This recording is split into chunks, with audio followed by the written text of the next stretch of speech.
Hey everyone, welcome to another edition of Sunday Night Geekery, number 116. So let me say, well, first of all, we started late because I was hoping the sports ball game, our buddy JT Kirk, who's a big Lions fan out there, shout out to you, JT. Sorry, hoping at least we'd hit overtime, so I pushed the start time back, but no, all's for naught. Sorry, JT. So we're stuck with Taylor Swift versus the Niners in the Super Bowl, unfortunately. But hail to Dad Man Walking. Howdy. Being here. Howdy. Let's play your intro. We always got to welcome Dad Man with this one. Now where is it? Here it is. Never that way. God damn it, Mark. Jeez. Yep. Thank you for being Love here. it. Love it. Yes. And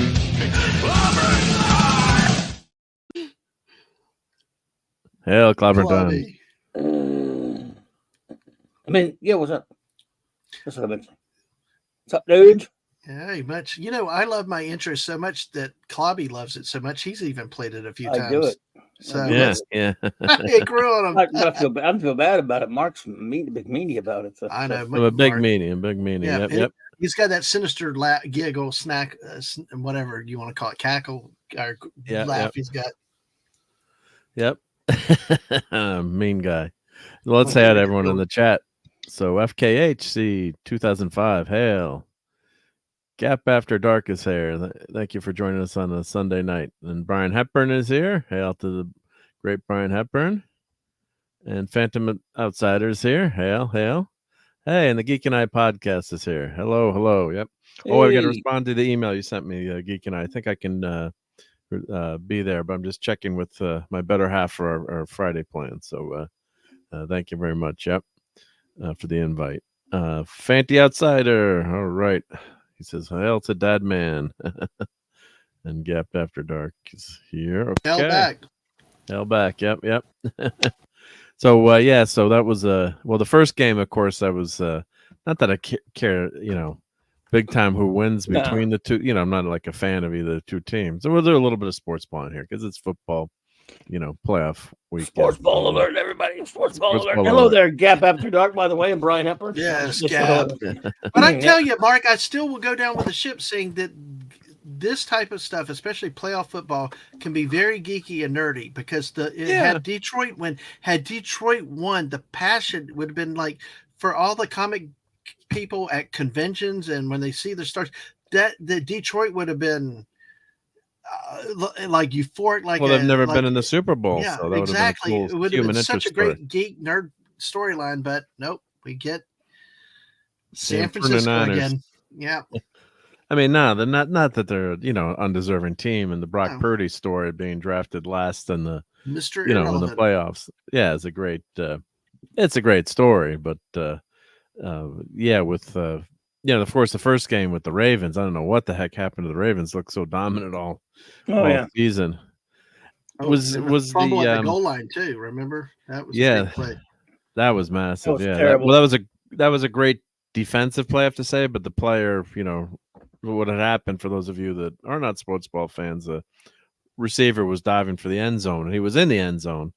But when you outstretch your arms like that, one of the Chiefs defensive backs slapped the ball out of his hands, like just a foot before the end zone, which is a brilliant play, not to give up.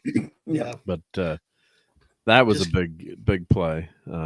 you got to hold on to that football, right? It's just like, don't extend the ball. I mean, especially if if it's not a fourth down play or goal to goal play, just keep it tucked and protect it. You got another down to play, Oh, and that same player had a personal foul for taunting that, that would have maybe they would have scored, if because that would have been like a short field. So then that was the same drive, I think. Yeah, they just called a pass, like a big pass, and then got up and taunted the guy right on the same play. It was like, spun the ball in his face. Yeah. Like, okay. So, I mean, I know a lot of Chiefs fans may think that officiating might have cost it because there was two personal foul plays on that one drive against the Ravens, but still, it's like one of them was like when you have the taunting and you have the one where the guy did clothesline Mahomes. It's like you had to call that. You had to call those. Yeah. You had to call that. Because now you're going to have the speculation: did the league get what it wanted? Well, it got what it wanted. It did got what it wanted. And Kansas City now. They got lucky because Ravens just played like crap.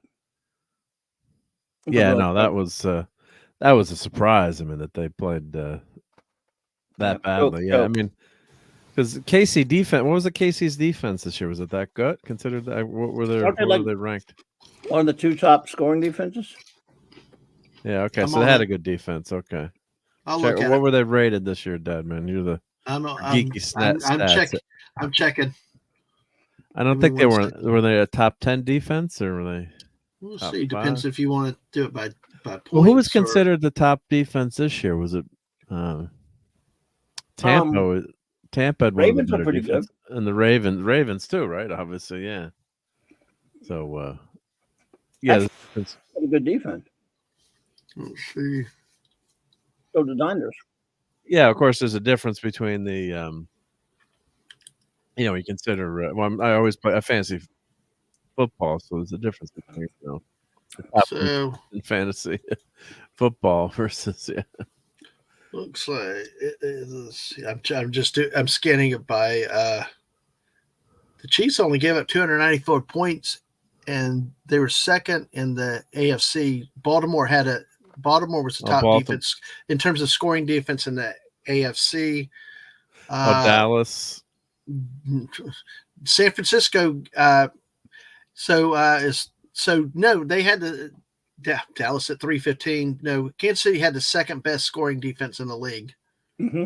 Okay. So, I'm looking at fantasy. I'm looking at the fantasy stuff. So forget Dallas. I look at numbers and points. Yeah, no, those numbers are better than the fantasy. Dallas at 315 points, but guess what? They gave up 41 to Green Bay when it really counted. Yeah, so it doesn't matter. Yeah, at home. So yeah.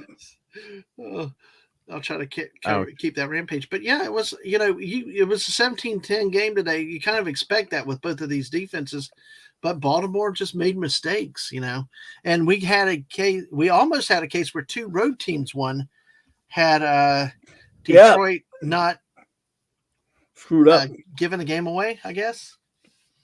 So it's very rare. Exactly. So I can't remember the last time it happened. I have to look it up. And Fantasy Outsider is quoting Billy Joel. It's just a fantasy. It's not the real. Well, if you're thinking that it's just a fantasy, you don't want me to sing, but I'm thinking Billy Joel. But yes, it is just a fantasy. Yep. So yeah, but that was a shock that wasn't even a close game. I mean, that was. Just really surprised at that. Yeah. I mean, it wasn't a bad game to watch per se, but they limited the Taylor Swift. So if I wasn't so bummed out by the outcome of the Lions 49ers game, that's a pretty good game. It was interesting back and forth type stuff. It's just if you want to watch a game going two different ways, two different teams and a lot of momentum swings and stuff. I mean, Brogu from my old hometown's there. Hey, Brogu. How's it going? I really look. I know our buddy JT will be along eventually. Really bummed out for him. Oh, I tell you what. I mean, as a Cowboys fan, I'm glad we lost when we did. I would have taken, as bad as that was and annoyed me, losing that game the way the Lions today. would have been had it been much worse of a feeling to be that close to have that kind of lead and to just collapse. Yeah, it's better to lose. Football. It's better to lose. What the heck do I know, right? Because I'm not. Either lose early or lose big early. That's got to hurt. That's got to hurt more, I think, though. Yeah, to be up and then to lose. Yeah, and then, I mean, it's got to suck to be, blown away too. But I was watching the UConn basketball game today, and it took 3 minutes left in the half before the other team broke double digits. So UConn won like 99-50 or something today, and that was with the scrubs in for like the fourth quarter. So it can be that's also demoralizing too. But, your Muslim uncle's here. Hey, buddy. Hey, your Muslim uncle. How's it going? Yeah. So, but the lines that we were talking about in the green room, we'll call it, or before the show. I was yelling at my TV today, take the 3 points, go for the field goal. So that's another stats abomination too. When you have it's the new NFL, they were doing it in college, and some people say always go for everything on fourth down, but because football has been taken over by the term analytics. Because everything is based on percentages. Or do you do this? I mean, the whole go for two is ridiculous. The old rule was in college, you never go for two till the fourth quarter. Once it was added to the NFL, everybody uses it. And now even college, anytime. It's like all the axioms and rules that worked for the most time is take the points on the board, never take points off the board, score when you can. And it's like now it's like these coaches are just coaching like they're playing. Oh, well, let's equate it to video games. They coach it like Madden, where like in Madden, you just score points like crazy. If you're good enough, if you hit the right buttons, you score all the time, and you can go for 4th and 30 and you make it every time. It's like it's become a video game and something else. It's not what football was meant to be. And today is a hard lesson. And not the coach suffers. It's the fans that this franchise has been through so much. It's going to be torn apart of being so close just to be yet now so far away. And hail to Wes Cagle as well. Yep. Wes. And you're right. I mean, just that's and Geoffrey or Geoff says Go Panthers. Oh yeah, really bad. On the clock, on the Panthers, Brian, on the clock. Exactly. Now Brian does mention something right there. I understand that and recognize that because they did talk about that on the broadcast.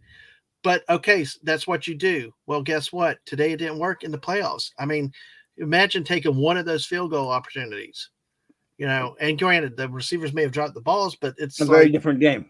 You got to get points at some points, especially when it's one thing to lose a regular season game and you can get away with it. And it will work for some people. I've seen in college, like Les Miles was a gambler. You remember Les Miles at LSU could go for every 4th down, make it.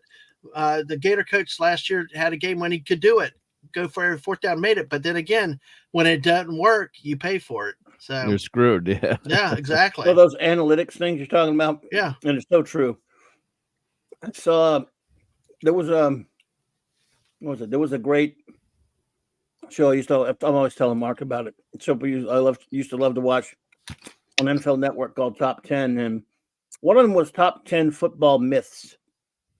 And they were talking about punting. One of the ones they were talking about was punting on 4th down, and they were talking about some younger guys who were commentators on. They were media commentators, by the way. Another one said, if you look at the statistics.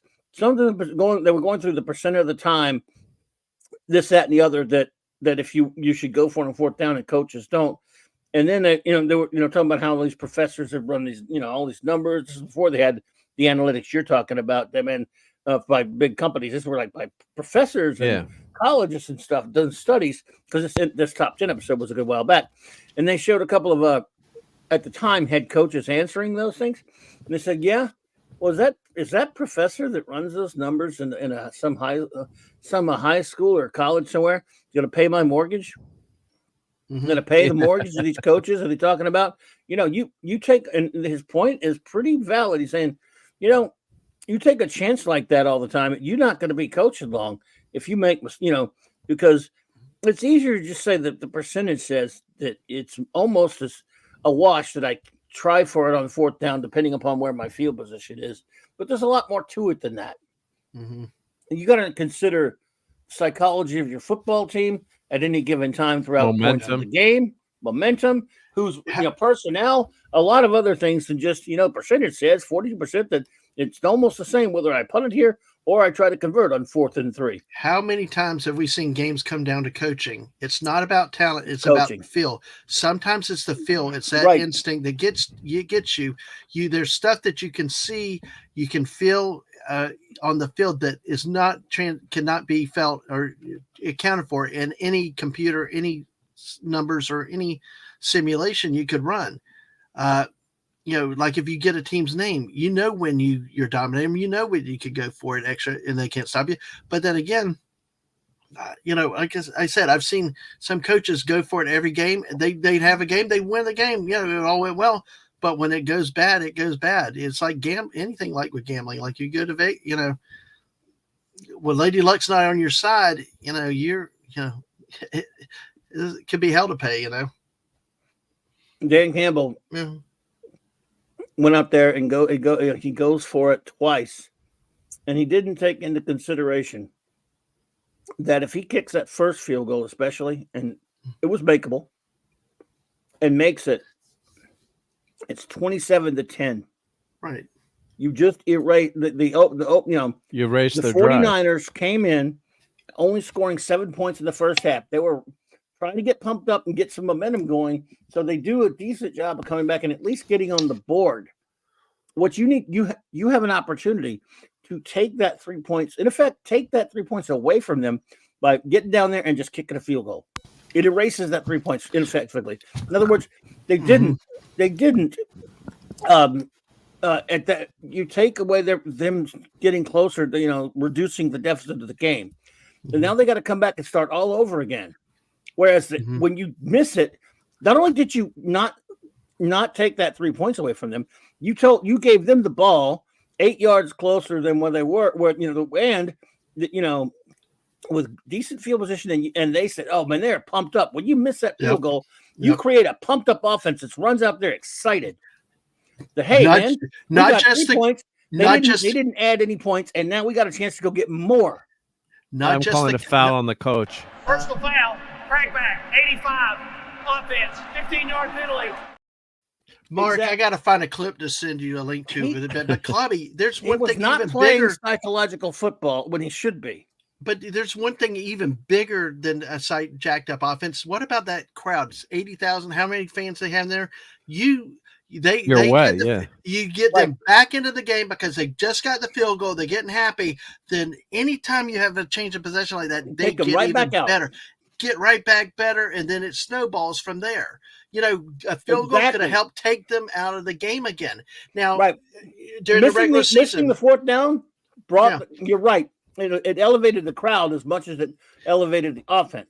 And going for it like that in the regular season games is one thing. Crowds can be loud or whatever. We're talking about a friggin' championship game. Mm-hmm. This crowd is looking for every reason to get jacked up. You had them crushed and down in the first half, and then you make that's the stuff analytics. That's the biggest complaint I have with analytics. It's this type of situational conditions that no analytics can ever account or answer for because of that momentum shift. And you've seen it, Clobby. It does not matter. Look at the Oilers-Bills game years ago when everybody thought it was over, and was it Frank Wright came in, the steamrolled second half. Momentum is a big thing in these games. Right. You make that field goal and you put the crowd back in their seat, like you said, and you start the 49ers back at square one for the half. Mm-hmm. Plus, it's so early to go for it on fourth down too. I mean, the earlier games, the Ravens and the Chiefs both went for it on fourth down, if I'm recalling correctly. That's another thing that's changing in the game. They made it though, right? They made it. That's changed in the game too. You used to never go for fourth down unless it was the fourth quarter. That's another thing that's changed in the games. I mean, you'd either punt or kick the field goal. Now you got coaches going in first or second quarter for fourth and an inch on their side of the 50, which, I have to resist that urge. Sometimes I'm like, just get an inch, but bad snap, bad handoff, any type of muff, anything can go wrong, and then you've given the other team great field position. So, but much has just changed. Yeah, and there was a joke too on if you watch Young Sheldon, or I don't know if they had it on Big Bang Theory, but his father in the show was a football coach, so Sheldon was doing analytics, and they were going for it every play on 4th down or whatever, and they were winning all these games using Sheldon's analytics, and then they explained it away, I guess, with he wouldn't do it anymore, but it was just this funny thing where he was telling his dad, like, you should really go for it on 4th down. It's like, what do you know about football? You don't know anything. It was one of those silly episodes where they had to explain it away, because otherwise then Sheldon would have been doing everything. But yeah, it's just just the Lions fans.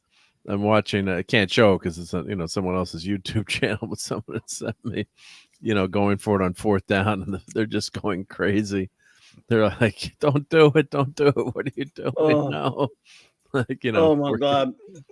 It was so bad. He did it twice. I'm like, well, but again, I think that almost as bad was that run on the goal line down there when you had to waste a timeout. Man, you had 3 freaking timeouts. You throw it in there. If you don't make it, throw it one more time. Then you get a decision. If you don't make that one, can you kick the field goal and then hope you use your timeouts then? Or do you throw it in the end zone? So I'd say if you don't make that run, and then was it 3rd or 4th down when he made the touchdown? In the Lions. It was a 3rd down play. It was a 3rd down play. Right, so it was 3rd down. So you had a couple of plays to go. So running it was so stupid. It was like, my God, I knew it. I knew the second he decided to run that ball in that first play before the touchdown, that they were going to get stopped and have to waste a timeout. It was brain dead. Just take 3 shots or take 2 shots, kick the field goal, keep your timeouts, go out there, use your timeouts. You'll have at least a decent shot of getting down there with a field goal to tie the game. Exactly. Mark, I sent you something in the private chat to go with that you can use sometime. But yeah, no, it's just all that. But see, all that stuff adds up. Like you said, situational ethics, right? Situational conditions right there. 3 times, knowing the position, knowing what you got. You got 3 play. Because what do? You hold the timeouts, you get your touchdown. Either you get it or you don't.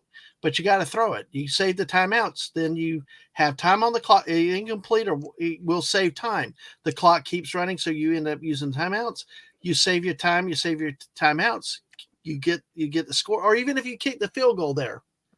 Here's the thing: worst case scenario, you kick the field goal, then you play defense, and then you get the touchdown on the next drive. Because you got 3 timeouts. The point is, you get points there on that drive. Right. And then you work to get the ball back. Yeah. You have a chance to get the ball back. Yeah, a chance to get ball back. Yeah. But, to run the ball, you pretty much forced it to an onside kick, which used to, you could, with the rules where you could unbalance the lines and do different things with the balls, you could do things with onside kicks in the old days where you can't now because there's so many rules. Onside kick. Yeah, it's pointless. There were only 2 successful onside kicks all season. Yeah, I think out of 52 or something. Or they ruined it. Yeah, they made it, but out of quote player safety, they made it to where you just can't. The probabilities are so low nowadays. So. Yeah, so it's that was actually a great onside kick too by the kicker. I mean that he got a great because of the way. I guess you can't. You have to hit the ball down early though. Yeah, but the kicker the actual kick though, you're not allowed to do what anymore. You can't. Do that hop or something. You got to no hopping. You can't load up. You can't load the line. You can't load the one lopsided. Yeah, the line. But I think also the kicker as well. I think he can't. There's a way that he can't kick it anymore either. There's like a rule. Someone could look that up or someone check that. But I think there's a restriction on how the kicker actually can kick the ball too. In addition to there's the line stacking like you said. But used to the old days, you had the guys plow the road. Plow out the up guys, and somebody else comes in to recover the ball. So I'm taking a look at it real quick if I can. But I think there's a restriction on how the kicker can. The ball didn't go far enough though when the lion touched it. Yeah, the guy touched it too. But I think if the guy had maybe let it bounce again, the guy maybe would have been too nervous. Who the heck knows? But he hit it anyway. Went to a 49er, so it's a moot point. But yeah. But yeah, but he hit it down the field. He hit it down the field. Oh, yeah, I agree. Yeah, that's a useless play now. Yeah. But you still got to try it. Yeah, you got to go unless you have 3 timeouts. And it didn't anymore. Yeah. You know. Okay. I'm not seeing about actual kicking, but basically it talks about 5 members on each side of the kicker. At least 2 of the players on each side have to line up between the numbers on the field and the hash marks. That's ridiculous. Yep. Again, it prevents the team from taking all 5 players on one side and stacking them right next to each other. Roger, go to hell. It's ruined this game. I can't stand it.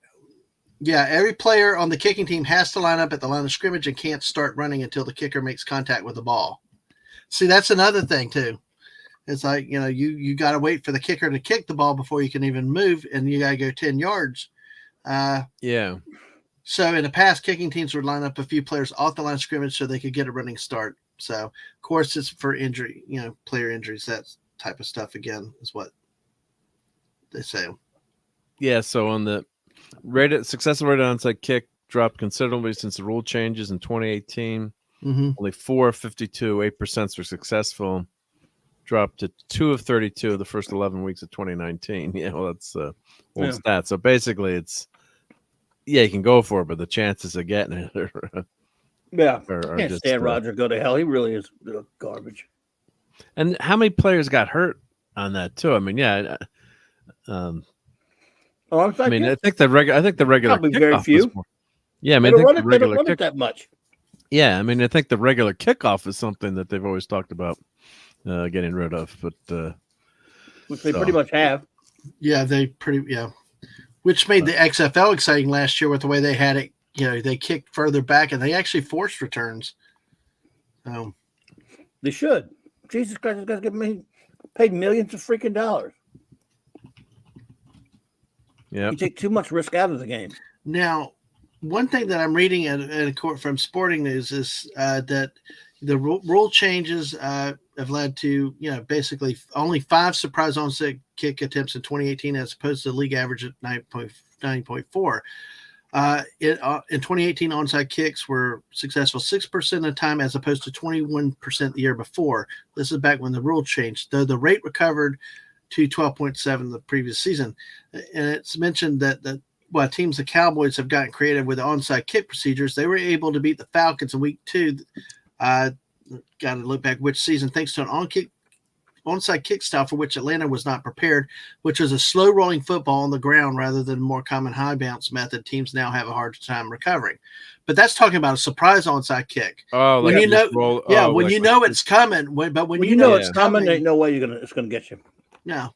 Yeah. Unless one of you guys just flat mishandles the football. Yeah, I think this was written for the 2019 season because this is talking about 2020. Because they talked about in 2020 their new onside kick rules.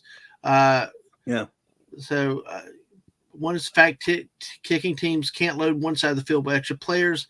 Must be 5 kicking team members lined up on each side, and 2 of them on each side must be lined up between the numbers and the hash marks. So sorry, Jamalama. What's up, dude? Listen, we can be quite. We can make this quite geeky and nerdy. I tell you, especially if Detroit had won this game. And we're talking analytics. Analytics is nothing but numbers and studies. And dude, if you want to see people geek out over numbers, the people that do the analytics. I know the Jaguars owner's son is big into analytics. Jaguars were probably one of the first teams in the league really embracing analytics when they had the ownership change. Don. Yeah, Don. Yes, Don. I'm sad about the Lions. That was a bummer. Yep. Hey, Don. Yeah. I'm bummed out about that, man. Yeah. My only thing left I got now, I hate the 49ers. I don't hate the Chiefs. And yet, I'm tired of the Chiefs winning it so much. And I kind of like Brock Purdy because this is a guy that comes out of nowhere, last in the draft. He played the guy who was first in his draft tonight. And I wouldn't mind seeing him be, just to get so tired of the Chiefs or the Swifts, whatever you want to call them.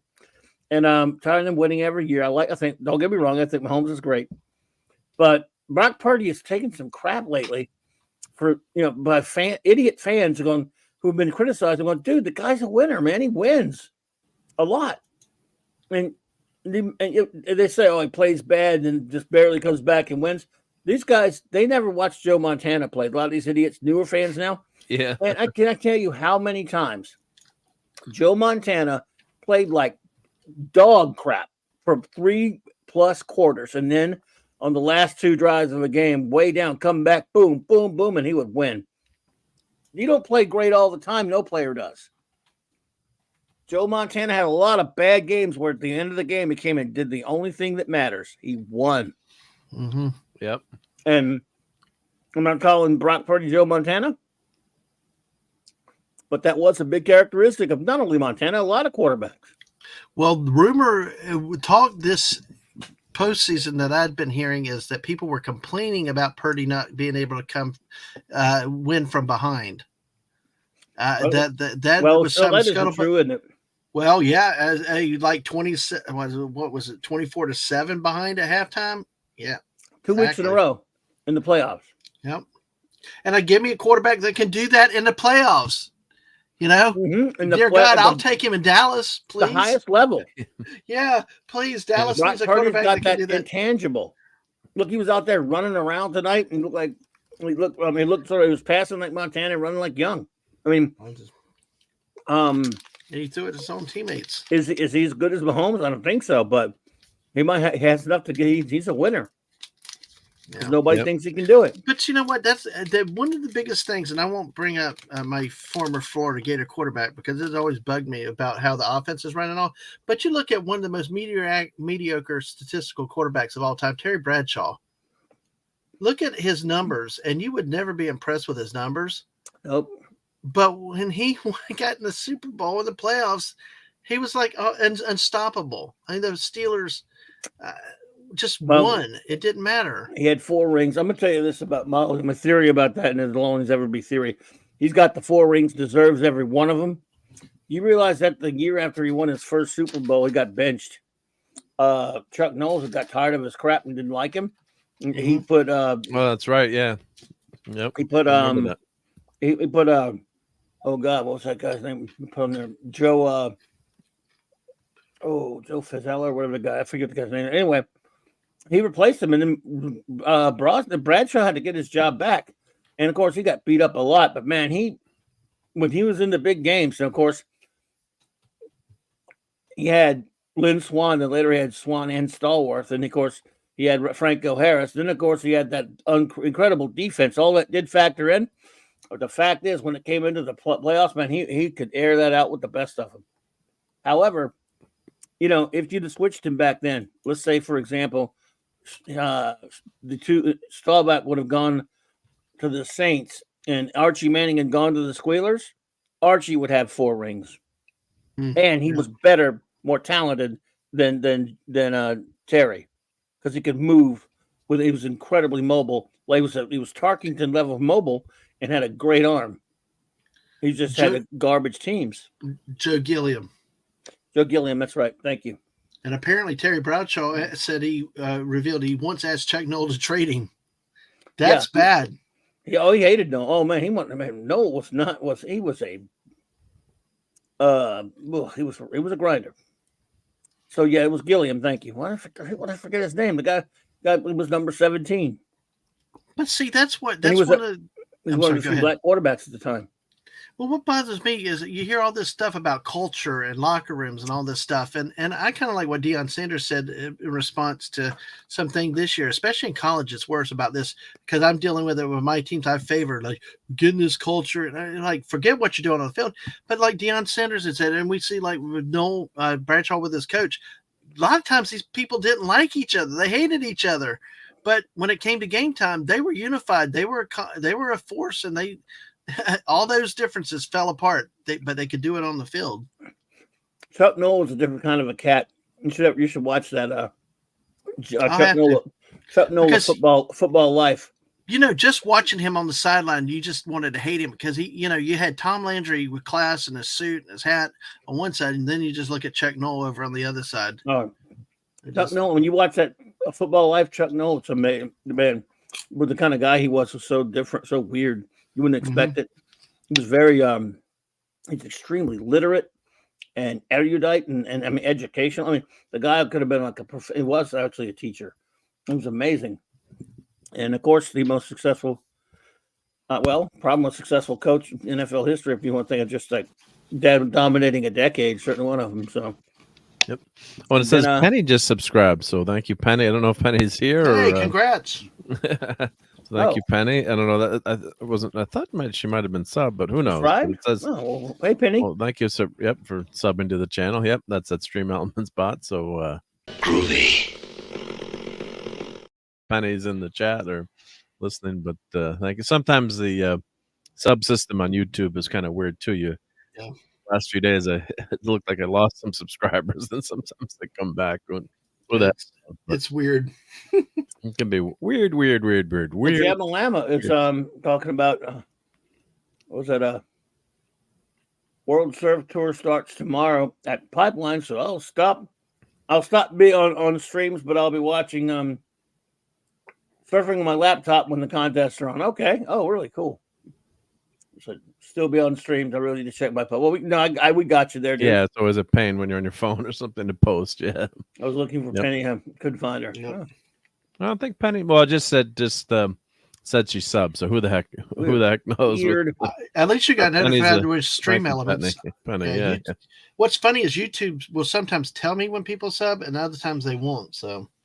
Yeah, it's weird. Yeah, so or maybe she subbed earlier in the day. It just popped up. Oh yeah, always on the phone. Yeah, it's tough on the phone. Yeah, to type. Yep. No, that's true. You know, Phil, what Fanty's saying, by the way, talking about Phil Robinson was on the top QB at Louisiana Tech. Let's say he was there before Bradshaw. He was better. The NFL tried to draft him, and Phil Robinson would. The Duck Dynasty guy wouldn't go. He didn't want to play in NFL, and so he was better than Bradshaw. Oh yeah. The guy from Duck Dynasty. Yep. Wow. Just didn't want to play football. Yeah. So those dudes. He did pretty well with the Ducks. So yeah, was it no interest in going in the NFL? That's amazing. Yeah. That's pretty unusual, right? I remember he's talked about that before. Like I said, yeah, and so crazy. God, he would have won some Super Bowls, maybe. He might have. It just depends on where you get drafted, dude. I'll tell you what. I mean, there's some of those guys. When it comes to quarterbacks, it depends on, where they pick you up. Yep, Schwarzenegger in the commercial, huh? There you go. Yep. It's who drafts you, dude. I mean, look at Stabler. At least he got the one. Then he ended up here after the Houston. Oh man, but he got that one as a Raider. Look at Namath, he got one. Dude, that was back in the day of left-handed quarterbacks were frowned on, And they still are. Again, my beloved show, Top 10 did the top 10 left-handed quarterbacks. And at that time they did this is maybe 10, 12 years ago, this particular episode, there was really only recorded in NFL history, maybe like 30-something to 40-something quarterbacks of note that actually played enough that you know about them.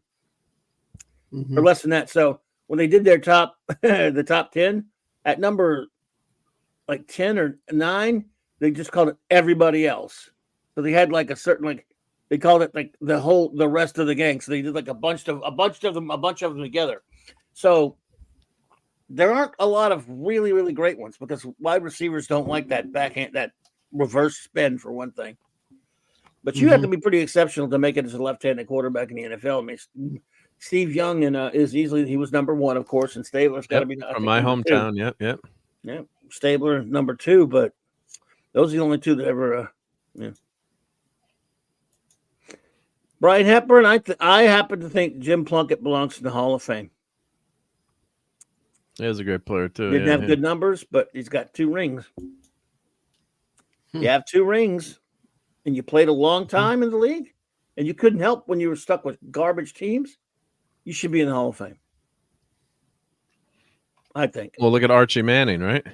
Archie doesn't belong in the Hall of Fame, though, because his numbers are so bad, and he never got to play on any winning teams. And I love him. He's my hero. Believe me, for the longest time, Archie Hugh, as they used to call him in that song down here, was my idol and my hero, and I loved him and still do.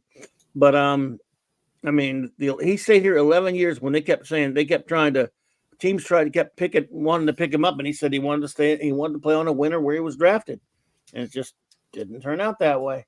But he tried, and then he ended up at Houston, and then that was garbage, and he was mad at Bum Phillips for trading him to Houston.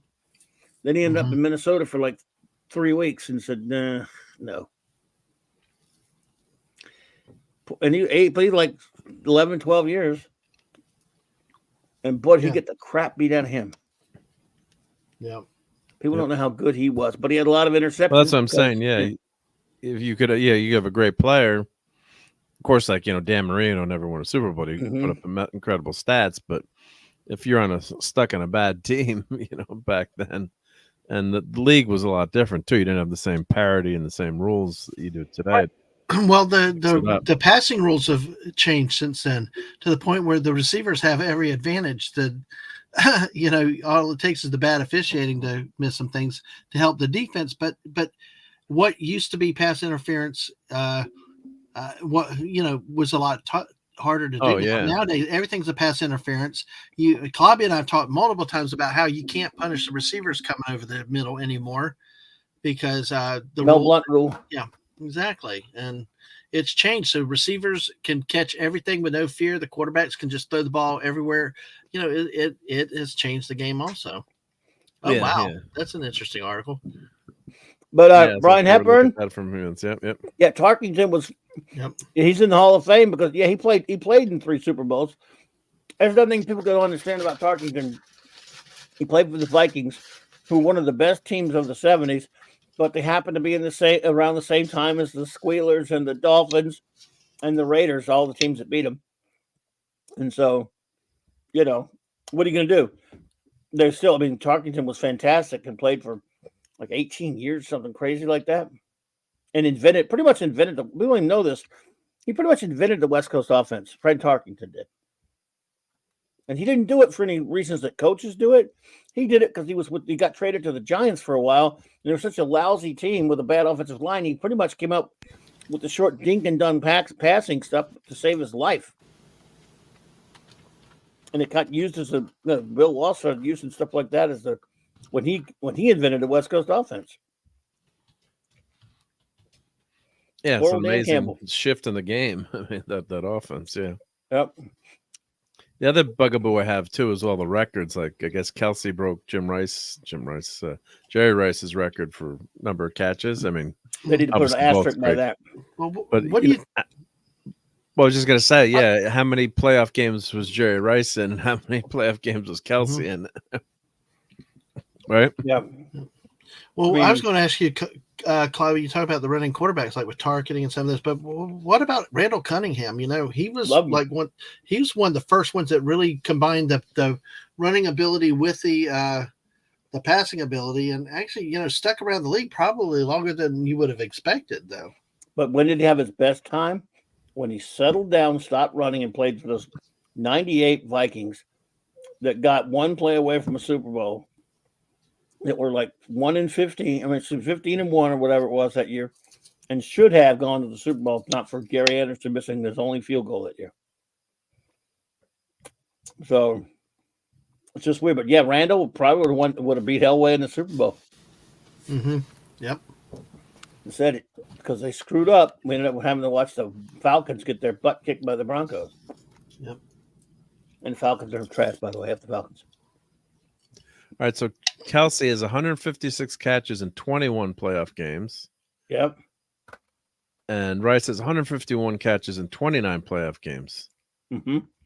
All right, so only 21 games for. All right, of course the game is a lot different. So, but yeah, all right. So he did it in 21 games versus. You know what Kelsey's never going to have?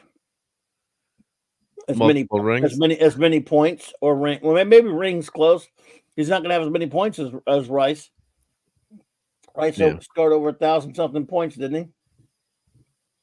Yeah. No, Kelsey's an all-time great too. So he's all right. But, no, he's pretty damn good, I think. Yeah, he's good. Yeah, he's good. Really good. Yeah. Really good. But I have this thing about receivers, especially wide receivers. But now you could probably throw tight ends there too. They did. Did you ever? Any of you ever see the show? I know we're sports ball, and I apologize. About 10, 12 years. I forgot when they did it, but they did. They did the list of the greatest, regardless position. They voted. NFL Network got together, and made a big show about it over the course of a couple of weeks. The greatest NFL players of all time, regardless position, and it was voted on. And number one was Jerry Rice. In my opinion, I don't think a wide receiver should be that high. Now, the way the voting was structured, you can't help it because they voted for each player individually and they rated them, ranked them, and everything in their position. But what if he played for crap quarterbacks? Who would know who he is? What if Bill Walsh had never found him at Mississippi Valley State? Well, life has some strange breaks. I know, but what if he had never played for Montana and Rice? What if he played for the Bengals or some garbage team? Yeah, that's true. Yeah. Whereas a running back could play on a short team, a garbage team. And, in other words, is he really greater than Jim Brown? I don't think so. They hand Jim the ball, and he runs and does everything himself. Yes, he's got blockers, but not always. He knocks people over. Was he really more important than Barry Sanders? I was just to say Barry Sanders, how well he played on a usually horrible Lions team. No, does that take away? But Jerry Rice also was fantastic after the great catch. You could be a great receiver, but I'm saying, isn't it? Should he be the greatest of all, regardless of position? I don't know. No, I mean, I quarterback hear what you're has saying, to stand back there and throw it to receivers and all other things. That a quarterback has far more to do than a wide receiver. Well, that's why I like it when they compare by position. Right. Rice is obviously, you could argue possibly the greatest all-time receiver, but he's clearly in the top 5. I mean, you can't argue with that. I mean, Adam Schefter, Dan Campbell gets a 20 in blackjack. Look at that. No, but go back up to the video still, Mark. Yeah. 4th and 3. That's not an easy 4th down. Like I said, I was on a stream earlier and I could not see. It was 24-7. I turned around and it was 34-31. The game was ending. I'm like, what the heck happened? I thought 4th and maybe a foot, maybe 4th and 6 inches, or maybe 4th and a yard at most. But 4th and a full 3. Not only that, the play wasn't even close too. I mean, it wasn't even a. Earlier in the game, the Chiefs had a real well-designed 4th down play. Same with the Ravens. Quick slant pass or quick pass, but this play was blown up. And the Lions have been dropping passes at this point so much.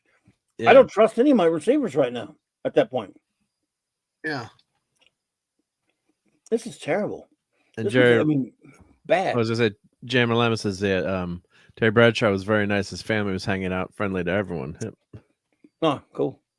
Jammer Lemon made a drink for Terry Bradshaw and Kawhi. Were you working, or you just hanging out and made a drink for him? Maddie's daddy. That's cool. Yep. Hey, Steve. I hope Maddie feels better. Yes, exactly. That's part of it. We're not doing all sports ball.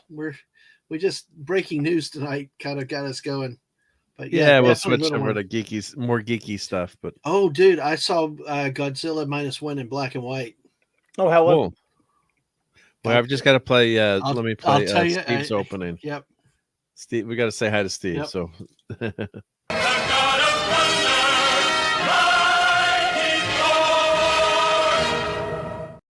Well, that's a good way. We'll transition away from the sports balling.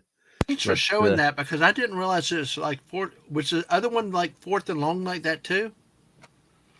Yeah. Mm-hmm. Wow. They went for twice. I can understand 4th and a foot or 4th and 1, but geez, that's just too much can go wrong. So, but Mark, make sure you check that video I sent you with to add to your collection of officials. I will. Yep.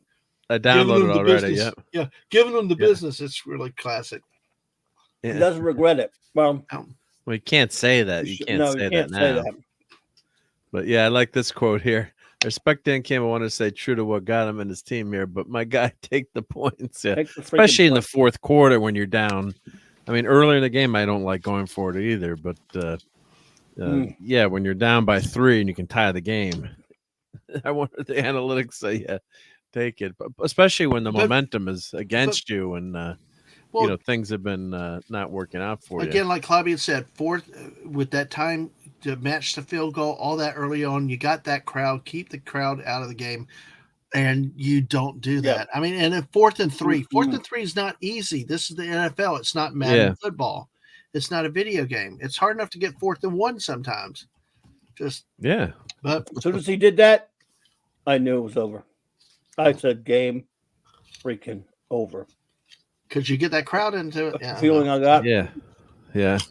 Like, game, set, and match. Yeah. Can't get out of your way. Can't get out of your own way.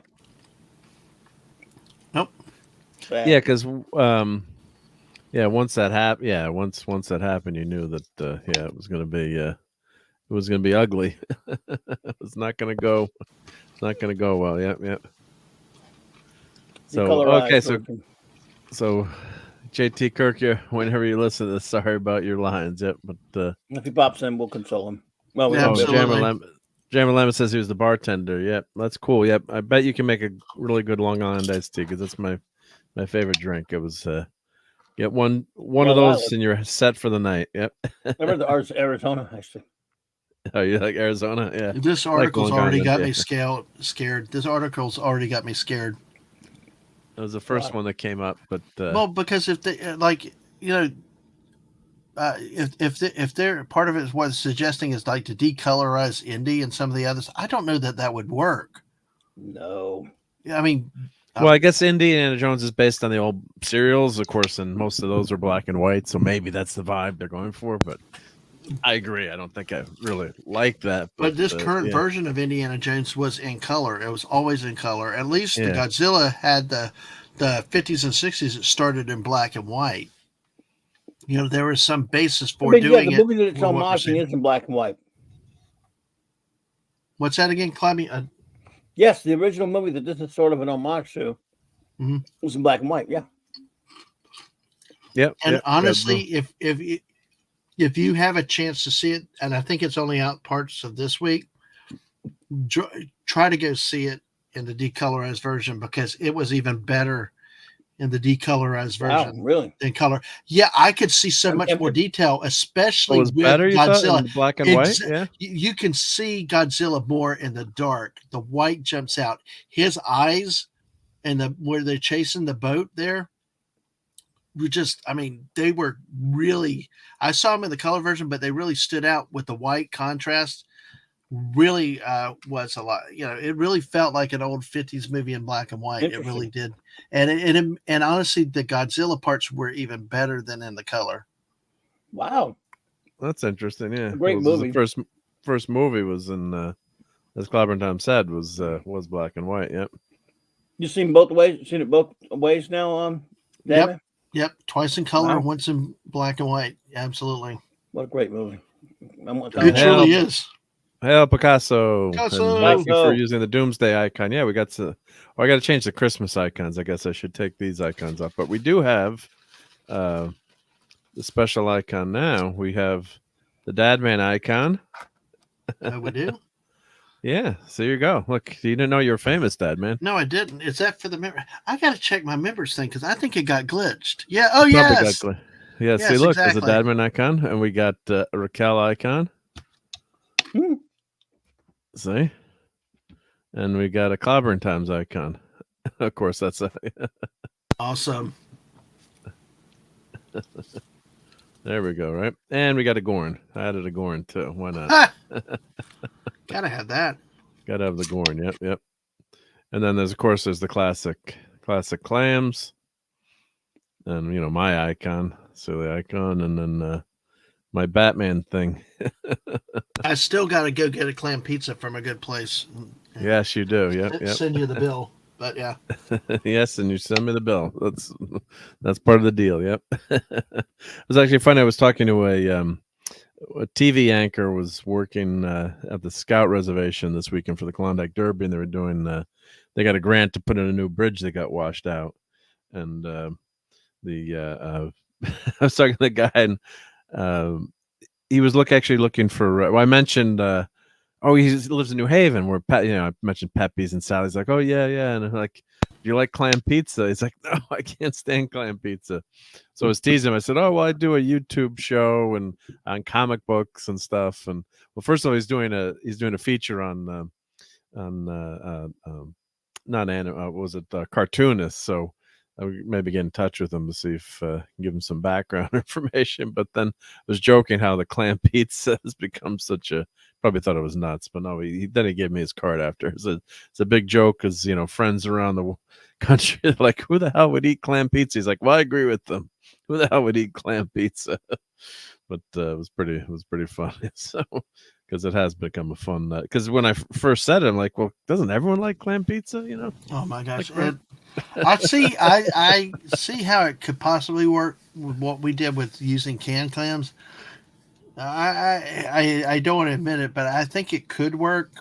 But it would not be. It would not be. It'd be for a night. I really would want something different. Yeah. Well, that was Klobby saying that he'd be right back. Not yeah. Oh, and Picasso with a nice message here says, hope everyone in great health. Peace, brothers. Yep. Thank you, Picasso. Thank you for being a channel member. And Fanty says, listen to the guy that makes sense. No clam pizza ever. So let me see if I can find my never see another clam again quote. Wherever that one is hiding. Let's see. Well, here's this evening. I shall go for the squid platter. Ew. With extra tentacles, please. Jake, if I never see another clam, it'll be too soon. Wow. On DS9 when he's shucking the clam. Oh, that's too funny. Yeah. Well, the funny thing with the Simpsons thing is Bart then turns around and changes the letters on the sign to Cold Pet Rat. Oh, that's right. Yeah. Yeah. But I will tell you, this movie really, I'd heard good things about it in the black and white version, but it talking with the missus, it had a lot more detail. It just was different that you could pick up. Different vibe. Different vibe. See, the first time it's really an emotional movie. It really got to her. The first time we've said seriously that we're first movie in a long time we've actually liked the humans and didn't want the monsters to eat the humans. But it was like this, and she always had an emotional connection, but this time she actually cried at parts during the movie. It was, and she can't explain it, but she felt just a different vibe. Something within the black and white just got her differently. Yeah, there was something differently in the black and white that got her. Yeah, she was emotional the first few times, but she did not cross over into crying like she did this time. Yeah. Oh. So. Wow. So would you have a lot of people there? Not that many people there, or at the theater? Not too many. Not too many. Yeah, it's been out for a while now. Yeah.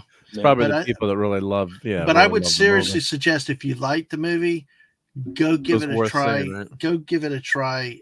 Work it in because it's not going to be out long. No, it's going to be going soon.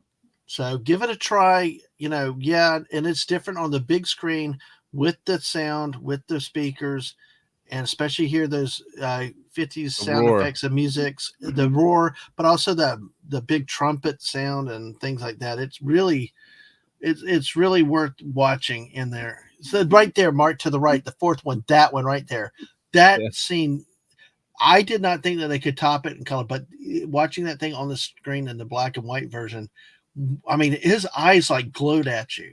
See, in the color, in the color version, it's a little darker. You don't really get the glare from his eyes, but in the black and white, they just look, and then I don't think this picture's doing it full justice, but it just, in the screen in the theater, it really jumped out. And also, like I said, you could see him walking better in the night scene, like on the island at the beginning. You could actually see more of him doing stuff, whereas the color is more shadowed. There's a cool shot. Wow. Yeah. Oh, it's a Godzilla -1 figure. Get in a black and white version too. Yep. Yep. That's Super 7. Yep. I need to get a nice Godzilla figure like that. Yeah. I wonder how big it is. And plus, he must have. Does atomic breath smell bad? I wonder. Hopefully, the figure doesn't. Don't smell live that long bad. enough to find out anywhere near it. He'd be incinerated, right? Well, here's the glowing eyes that you're talking about, Dadman. Yep. See the eyes there? Yep. There really are differences, and it's interesting to see it explained by the Check out this director. article. Yeah, let's check out this article. Yeah. Well, that looks like a cool picture there. Oh, wow. Oh, and the ice, you know how they take it. There's things that happen, and with different levels in the sea, you could see more of the ice that forms on him in the black and white than you did in the color version. And how does he look? And he looks pretty cool in the movie in this version. So everyone was pretty happy with the way the way he looked, right? Yeah. Mm-hmm. So let's see. So, here, Jamila says, clam pizza. I will not be having. Sorry, but as a pineapple pizza lover, I say to each their own. The pineapple pizza hate is real. Yeah, it kind of became a thing to hate pineapple pizza. I've had it. And I never thought it was that bad. I enjoyed it, with the ham and the pineapple, and it became like an internet thing, like kind of like picking on Karens. When Karen, quote unquote, the Karen thing became a thing. It was like everyone was hating on it. Yep. But if you like the pineapple pizza, go for it. Right? Who am I to say don't eat it? But yeah, really, it's really become a thing now. Yeah.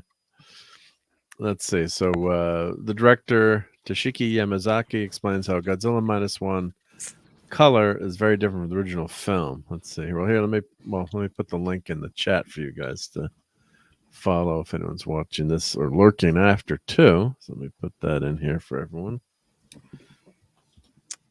So let's get back to. Well, that's a good one, Fancy. No. Atomic breath has no odor. Radiation immediately disinfects 100% of all germs living in that area. Important safety tip, right? Yeah. Well done, Fancy. Yamazaki and his team went beyond simply removing the color by masking different portions of each shot, adjusting the contrast, giving the film a composition similar to that of a professional still photographer. Interesting, yeah. So they spent a lot of time on it, and they didn't just turn it to black and white. That's interesting too, because you got to spend a lot of time, doing that contrast. So let's see here. Director points out that the original 54 version of Godzilla is black and white. So Yamazaki and his team wanted to see what a Godzilla film would look like created with modern technology in black and white. To create this effect, however, he and his team did not simply remove the color, but rather went to the colorist and we actually masked different portions of each shot. Check out the full quote below. Let's see here. Let's skim this. Yep. Removing the color alone would evoke the same type of emotion we're trying to achieve and still an audience, which is why we went back to the colorist and actually masked different portions of each shot and adjusted the contrast by hand as opposed to simply hit the remove color button, which you can do today. And you can do that too. I use Lightroom and Photoshop. You can just say go to black and white. The process makes it look like it was composed by a professional still photographer. For us, removing color in the same way increases the reality, feeling almost like a documentary and making audiences feel that Godzilla actually exists. This version of the film is way scarier than Godzilla -1 with color. Even the team members working on it, we get goosebumps because in many ways it does feel like a different film. Really interesting, yeah. So they went the extra effort, which is, I read that it was 35 digital effects artists on this movie versus, how many was it, 2,000 or 3,000, whatever the number was on the Marvels, and I could have cared less what the Marvels looked like. Yeah. Maybe they should decolorize that. Decolorize that, yeah. Demarvelize that. 98% on Rotten Tomatoes, yeah. Toho announced the upcoming release of black and white. Well, so I'm sure they're going to sell it too on the DVD when it finally comes out. And we'll grace U.S. screens starting on February 1st. Features, maybe special features on the Blu-ray or something. Yeah, the Blu-ray. Yeah, or like I bought Logan. It came with I know you don't like that movie. I do like Logan, but came with the black and white version. If you bought, they had like a special edition with it. Yeah. So it says that it starts on February 1st, but you got to see it today, Dad Man, or was it yesterday? It runs through February 1st, as I understand it. Okay. So maybe this article is a little dated, but starting on February 1st. Yeah. Yeah. But if you ever see it playing in your area, I guess go see it if you have the chance. Yeah. So, but absolutely. That's interesting. So there weren't that many people in your theater, you said, though, right? No, not for them. It's been out for a while. The first time there were a good bit of a group of people with the color version. I just think that a lot of people don't appreciate or understand the difference between color and the black and white. Yeah, I don't. My wife does, though, because she'd been really wanting to see the black and white version once word of it came out. So, but see, she's always one. She's also one that will watch black and white films. I've never been a fan of black and white films, so a lot of the classics I've never watched. Yeah, even bigger than Princess Bride, but I have watched Princess Bride now. You don't like black and white movies? I just never have gotten. I guess maybe it's just growing up. I've always been more attracted to things with color, the animation.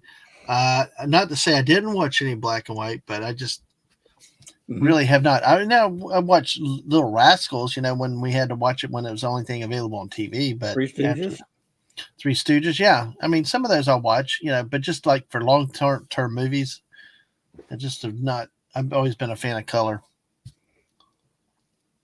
Except I would not take the Turner Classic colorizations when they did those abominations. That was I have to say the colorizing. Not that I agree with it, but the colorizing does look a lot better. But like a movie like March of the Wooden Soldiers. What's the real name of that movie? March of the Toy Soldiers, or trying to. Huh? What's the movie with the two comedians, Laurel and Hardy? Was it March of the Wooden Soldiers? But it's Babes in Toyland is the actual Babes name. Toyland. So, Babes in Toyland. Yeah, don't mind me. Yep.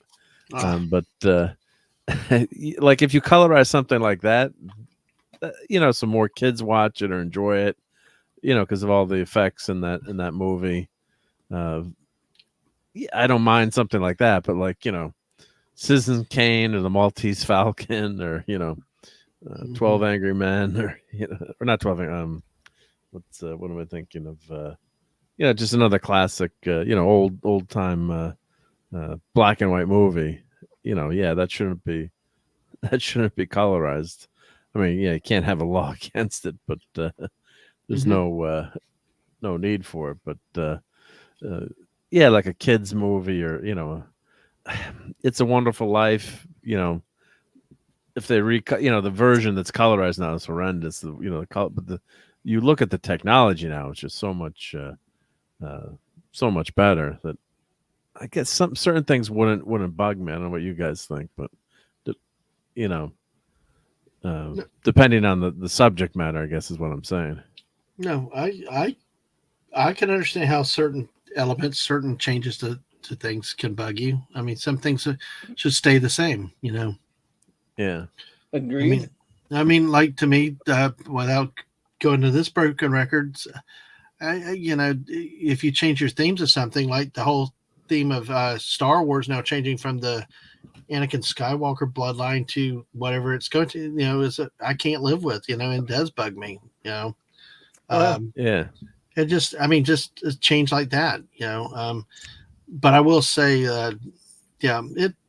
there are some things that do change. And this movie actually gave me a chance to appreciate the difference between color and black and white for once. And it's actually refreshing to actually like something better that was in black and white. Because usually, when I've not had good experiences with, you get used to something in color or black and white, it's hard to go the other way. But they did such a good job with this. It truly made it better. There were things that you could pick up on it in the black and white, and it's much sharper detail in some spots, than the color version is. And I think that's part of staying with the spirit of the original too. not only did the movie stay in the spirit of the original and all, the black and white and with the way it was done was also felt like it was paying homage and done respectfully to what was done originally in black and white. Yep. Well, here's the Babes in Toyland, March of the Wooden Soldiers movie, and yeah, you can see like how horrible the colorization was. But of course, I mean, I have to say I loved it as a kid too. So I guess it didn't take away from the movie, but yeah, I'm wondering like if it's horrid.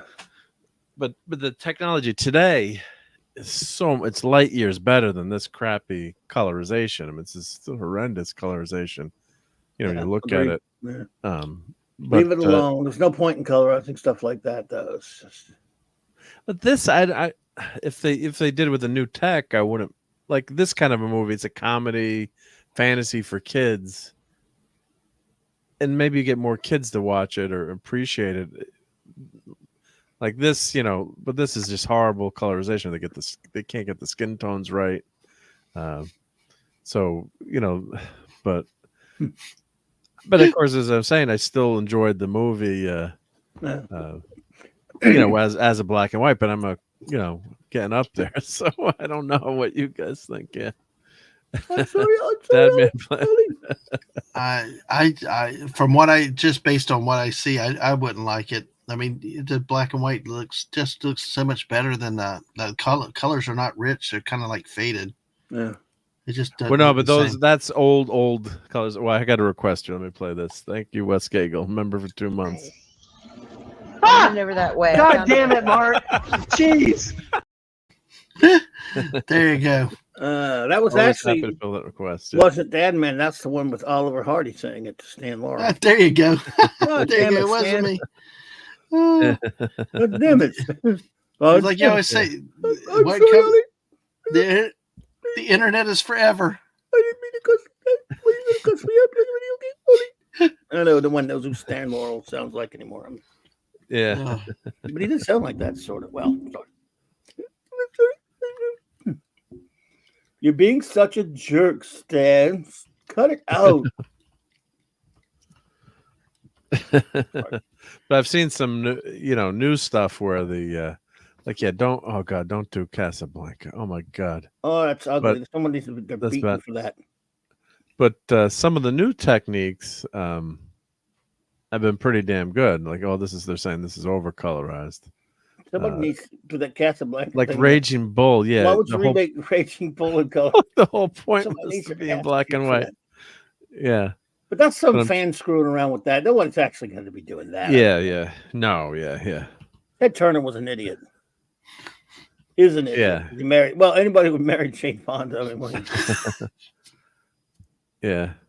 But yeah, I'd like to colorize all that stuff. yeah. I'm glad it's already colored, so I didn't have to colorize it. He said that about Gone with the Wind. Remember when he got the hold of it, when he got his mitts on it? Oh my God, yeah. I'm glad that it's all right in color, so I didn't have to colorize it. Shut up. Yep. Go colorize CNN, idiot. Yeah. Whatever happened to that jackass? You don't see him anymore? Well, he's pretty old now too, so I guess so. Yeah. Because you never hear anything about him anymore. He used to be nonstop. You couldn't stop hearing about him back in the 80s exactly. and 90s. Yeah. Oh yeah, Fanta. Yeah, watch that. Yeah, PX Channel 11, New York. Yep. Oh yeah, The Lighthouse was in black and white. Yeah, with sparkly Batman. He wasn't sparkling in that one. I started to watch it and turned it off, but I hear that's a good horror movie. Oh yeah, Sparkly Batboy was in that one. Yeah, The Lighthouse. Yeah, Yeah. creepy movie looking, but yeah.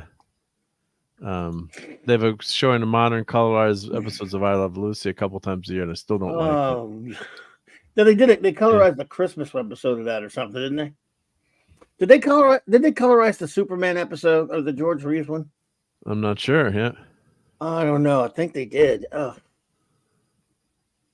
that's got one of the best lines of all time. Ricardo, you mean to tell me that you've been married to her for 15 years? Yeah, 15 years. And they call me Superman. Yeah. Yeah. Oh, Turner is not doing well, so he's rarely seen out in public anymore. That's too bad, yeah. Uh, Yeah. made an audible sucking through my teeth noise thinking of Jane Fonda. Yeah. No, the correct I'm trying it. name is Hanoi Jane. Hanoi Jane. Yeah. And she finally sort of apologized for that year's. Never really apologized for real. Never, yeah, sort of a half apology. Yeah. No. But, she's trash. World War II, she would have been tried for treason probably. And, yep. They left her over there. And it would have. They probably would have left her over there with what's his face. Yeah, no, she wouldn't have. In the World War II era, she wouldn't have survived. Yeah, so. No, in fact, she probably wouldn't have been allowed to come back, or if she did, she'd have been swinging. Yeah, no, yep. Especially back then. Yeah, he's having himself colorized. Yeah, probably. I think that'll be 90 something, I guess now. But I mean, I haven't heard anything about him in forever. You're right. I used to hear him all the time. Well, when he owned CNN, I guess too. I guess he was, He let him. He actually was in. Last time I saw him in something, he was actually in Gods and Generals, that movie I really loved a lot. Yep. He made a guest appearance in that. Mm-hmm. Wasn't that pretty old, or was that how long ago was that? 2003 or 4. Yeah, so it's old. Yeah, right. Yeah. One of the colonels. He was one of the colonels under Pickett. In both he was shot and killed in Gettysburg. So he was. Yeah, he didn't really get to do anything but sing or something. Hurrah for the bunny blue flag that flies. What he was saying is he was telling John Bell Hood, hey, we owe you Texas boys a debt of gratitude for the performance, and then as was fun. And then in Gettysburg, he just bored and got shot. So good. Yeah. Yeah. Well, he also at least he did help produce that movie though, and the many years earlier the really good movie Gettysburg for TBS or whatever. Exactly. Well, I tell you what, that would have Martin Sheen as Robert E. Lee. Yeah, which is pretty good, but of course, Robert Duvall is way better. I agreed with that. So Waller T. Patton, he played Lieutenant Colonel Waller T. Patton. I got you. I think that was a Patton, the predecessor of George Patton.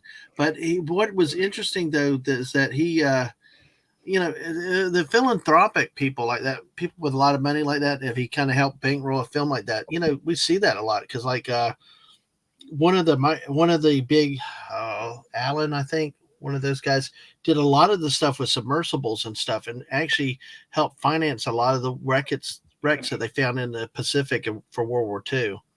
So it's kind of interesting and cool when they're able to use their money to help with historical and other things that we have. Well, Mark, did you ever see Gods and Generals? I don't think I've seen. I just think I know that he was in there when that came out. Yeah. Stephen Lang as Stonewall Jackson is absolutely brilliant in that movie. He's great. Yeah. Oh, he should have been. He got snubbed for an Oscar. He should have been nominated for an Oscar for that movie. He is terrific. Of course, it was because the movie was focusing on Southern generals. Although not all. I mean, Jeff Daniels was great. Wasn't he? Chamberlain. He was Chamberlain. Yeah. Joshua Lord's Chamberlain. Yeah, he was brilliant. But I mean, because it focused mostly on the Southern generals, folks mostly. I guess they hated it because some shittics hated it. But it was a lot. Man, that was the last movie I've been to that had an intermission. That's how long the movie. Yes, I went twice. I think it went 2 or 3 times. Yep. Wow. Yeah. But I'm checking the play times for Godzilla -1 color, or 1- color. In my area, so it ends on February 1st on Thursdays. Maybe I'll try to go Wednesday. Mark, it's color. Mark, it's I haven't seen it yet, anyway. So I can't go Monday night. I'm out. Tuesday night I've got Toxic Tuesday, so I could busy. maybe do Wednesday. Yeah. If you get a chance, go in the daytime. Or you go can't Wednesday. Work, but well, I could go like a 4:30 show even too. You need to go. You will not regret going to this one. So you know what I want to go see? I want to go see Argyle, believe it or not. Have you seen any? That looked interesting. On that? Yeah, it looks interesting. Yeah, Superman's in it. No. Henry Cavill's in it, not Christopher Reeve. I was setting you up for that one. I know. Yeah, he's cool. And that's directed by Ron Howard's daughter, right? What's it called? Argyle. She's in it. I don't know if she directed it. She directed. Oh, I thought she directed it. She's in it. Maybe she did. I don't know if she directed it, but I know she did. I remember promoting it a lot. What is Argyle about, though? Is this some kind of... Remember Romancing the Stone, which is one of my favorite movies from the 80s? Mhm. This is similar. She's like a writer, an author, and this is an actual spy organization. It's actually somehow they bring her in because they're doing things she writes in her books or something like that. It's similar to something like that, I guess. I don't know exactly what the whole plot is. Sam Rockwell's in it. I mean, look at the cast in there. Yeah, good cast. Big Yeah. cast, yeah. Sam, I mean, yeah, well, a pretty good cast. It's a Matthew Vaughn. Brian K. Vaughn. Vaughn, Okay, Matthew Vaughn movie. Yeah, Matthew All Vaughn right, makes so some it's pretty not Matthew Vaughn director. He's done a lot of cool stuff. it's not Bryce Dallas Howard. Okay, but I guess She she was is in following her on Twitter and she was promoting it a lot, so I assumed she was directing it. But yeah, I love her. so say what it's about. It's crazy hot blonde in it. Spy novel Argyle from Ellie Conway follows the world's greatest spy. Argyle is caught up in a globe-trotting adventure. The movie, the first of at least 3 films of the franchise, and set in America, London, and multiple places around the world. Yeah. I don't see a blonde girl here. There's not in that, but I saw some commercial with this really hot blonde chick. One of the spy girls is a blonde chick, hot blonde chick. Yeah, exactly. It's there she is. Yeah. Oh, maybe that's the girl, but with black hair in the other scene. Yeah, I don't know. The other picture. Yep. Well, yeah, because they were just showing her. They were showing her. You know, that was the cast. Showing the cat. Okay, I got you. Yeah. Well, so that must be her. My. Yep. Yeah. Oh my. What's her name? Catherine O'Hara? I don't know. Oh no. Oh. But the trailers that I've seen, I think Mark Millar got to go see it the other day and he enjoyed it. He likes Matthew Vaughn, but the trailers look kind of fun. So John Cena's in it, and Sam Jackson, and I Taylor Swift is not in it, from what I understand. But I don't know if she might be in it. I don't know. Maybe she's in it. Taylor Swift off of the book that inspired Argyle. She's a writer too. I'm going to say no, I don't think so. I don't know. Does she write? Well, she writes music, so I mean, she is talented at songwriting. Does she actually write music? Or no, she writes her music. No, well, that's what set her apart when she started. She was actually, she's actually writes it. Yeah. So it's a fair call. I mean, I'm sure she has help, and I'm sure she sang songs written by other people, but originally she was a country music artist and took the country music scene by storm. Fiona, what's Fiona. up? The blonde is Dua Lipa. Well, I'll do her any day. Sorry. You are canceled. I'm just kidding. Sorry. Might as well be honest, right? I mean, come on. Well, that's why we go see movies, right? To see glamorous movie stars. No, we should not want to see good-looking women in movies. That makes us filthy, monstrous, animal, pig men. You want to see fat, overweight guys or gals, right? I mean, unless it's part of the movie, but yeah, that's part of the allure. Apparently, that's what we're supposed to watch. Well, we got mirrors. I got mirror for that. If I want to see some dump I don't want to look at. So imagine that. You want to see attractive people in movies. My goodness. It's called fantasy. Let's get out of reality. Yes, sir. So anyway, this looks interesting. I mean, I got the Matthew Vaughn that can make some pretty cool stuff, I guess. Did he make Kingsman or whatever? What has she been in before? I don't know. Is she? Henry is in the front of the poster. Gives me hope. He is not in most of the movie. Yeah, I think he's probably in most of this movie because Matthew K. Vaughn is not he's no pansy when it comes to making movies. Well, I understand. I mean, I didn't see all the Kingsmen, but they say they're really good. Oh, Dua Lipa. Who is she? Yeah. Somebody I would watch in a movie. Now, I must say, songwriter. Okay, so she's a singer. Don't get in deference to our wonderful Fiona. I love blondes just fine, but I think I like the way she looks right there better. As a brunette. Yes. Good God Almighty! Look at that. Yeah. I don't know. I can't see anything. I got bad eyes. No, just kidding. Lisa, another lovely blonde. There we go. She was in Barbie and Baywatch. Alita. Oh, I got you, Princess. Thank you. I mean, I'll get up. Is Argo about ex-boyfriends? Oh boy. But again, I love me. She prefers brunettes too. There you go. I love me some redheads. That's why I love Bryce Dallas Howard. Oh my, I love her. Lisa says, "Yeah, hey Lisa, what is that hunk of meat? Is this eatery?" Yes. Yeah. Yes, it is. Yeah. Yep.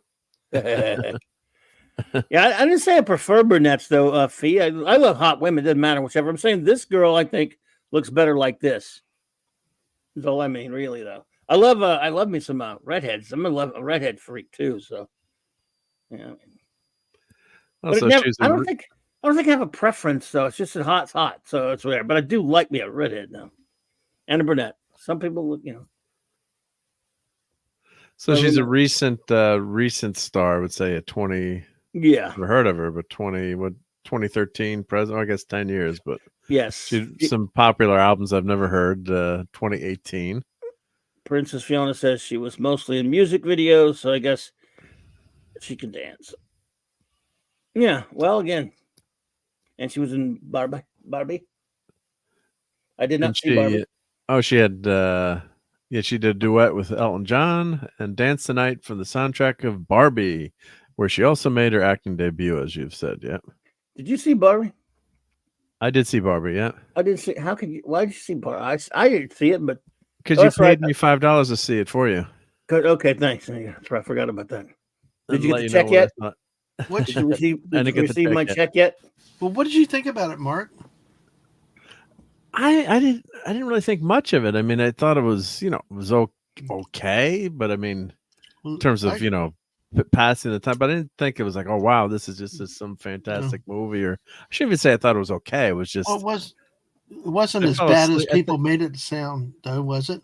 No, I know the missus actually kind of liked it. I think my wife really liked it a lot. And Don knows her music. I don't even know if I know her music or maybe I've heard her music. But she's maybe if her music is as good as she looks, it's got to be pretty damn good. RRT and Z, remember? Oh, awesome! RRT and Z. Hey, thank you, very much. Yep, let me play something for that. Awesome. Yep, let me catch up to the chat here. Yep. So let's play something cool here for that. Of course, we can always do the standard. Where's Groovy? Where's Groovy hiding? Groovy. Let me help you look. Oh, here I got it. Yep. Groovy. Let's play something fun. Well, here I'm going to upload something new that I just made for the Saturday Night Star Trek. So let me grab a couple of new clips to play. Yep. Haley Steinfeld is a singer too, and looks way different doing that than playing in Hawkeye. She was a super cutie in Hawkeye, though. The show sucks, but she was great. She's a singer too? I didn't know she was a singer. Is she? I thought she was an actress. Well, yeah, Brian says she's a singer. Yeah, she's both. Okay, I know she was an actress, but I mean, a lot of artists dabble and or go back and forth. They dabble in music, but it's very few that are successful at it. Well, Mick Jagger, remember, was the movie Free Jack, or what was the movie that he was in? Free Jack, and then Sting was in. Sting has done some acting. Well, David Bowie was a phenomenal actor, and his Elephant Man portrayal was amazing. Sting was in Dune, and then he was in that that terrible, what was that crappy Frankenstein film he was in the mid-80s? Yeah. He played Dr. Frankenstein in The Bride, wasn't it? With Flashdance lead, Jennifer Beals and Clancy Brown. And the best part of that was Clancy Brown as the Frankenstein, it's the monster. But pretty sure see that. Sting, wasn't it Sting? It was Sting, right? Sting. I thought it was De Niro, not De Niro. No, De Niro was in another Frankenstein. It wasn't the Frankenstein, but there was a movie called The Bride in the mid-80s, I believe. Clancy Brown played the monster. Jennifer Beals played the bride, and Sting was Dr. Frankenstein. It was one of the date movies I went to in the mid-80s. I had a lot of movies in the mid-80s. That was my dating time, so I saw most of the movies of the 80s on dates. But, ooh, that's nice. Problem. Let's see. That's nice. That's her. That's her, yeah. So, it could be a up-and-coming star. Yeah, she's been, I mean, I'm guessing she's dance pop music, which is not my thing, but I'll have to check her out. But I don't mean check her out that way, but just check out her music. You know what? Yes, we know. The Bride. Yeah, The Bride is the movie. Yeah, The Bride. Okay, good memory. It's Frankenstein reconstructed. No, just Googling real quick with Jennifer Beals in it here. He said, who was it? Who just joined said, love your community, you community boys, so down to earth, and we're all about the same era of comics and films. You guys don't like Man of Steel. It's Man of Steel. You keep misspelling it. Sorry, but nobody's perfect. Yes, true that. Nobody's perfect. True that. Yeah. So let's play a clip for that, right? So, well, this is a couple of fun ones. Oh, where was the mashup here? Let's see. Here we go. I do.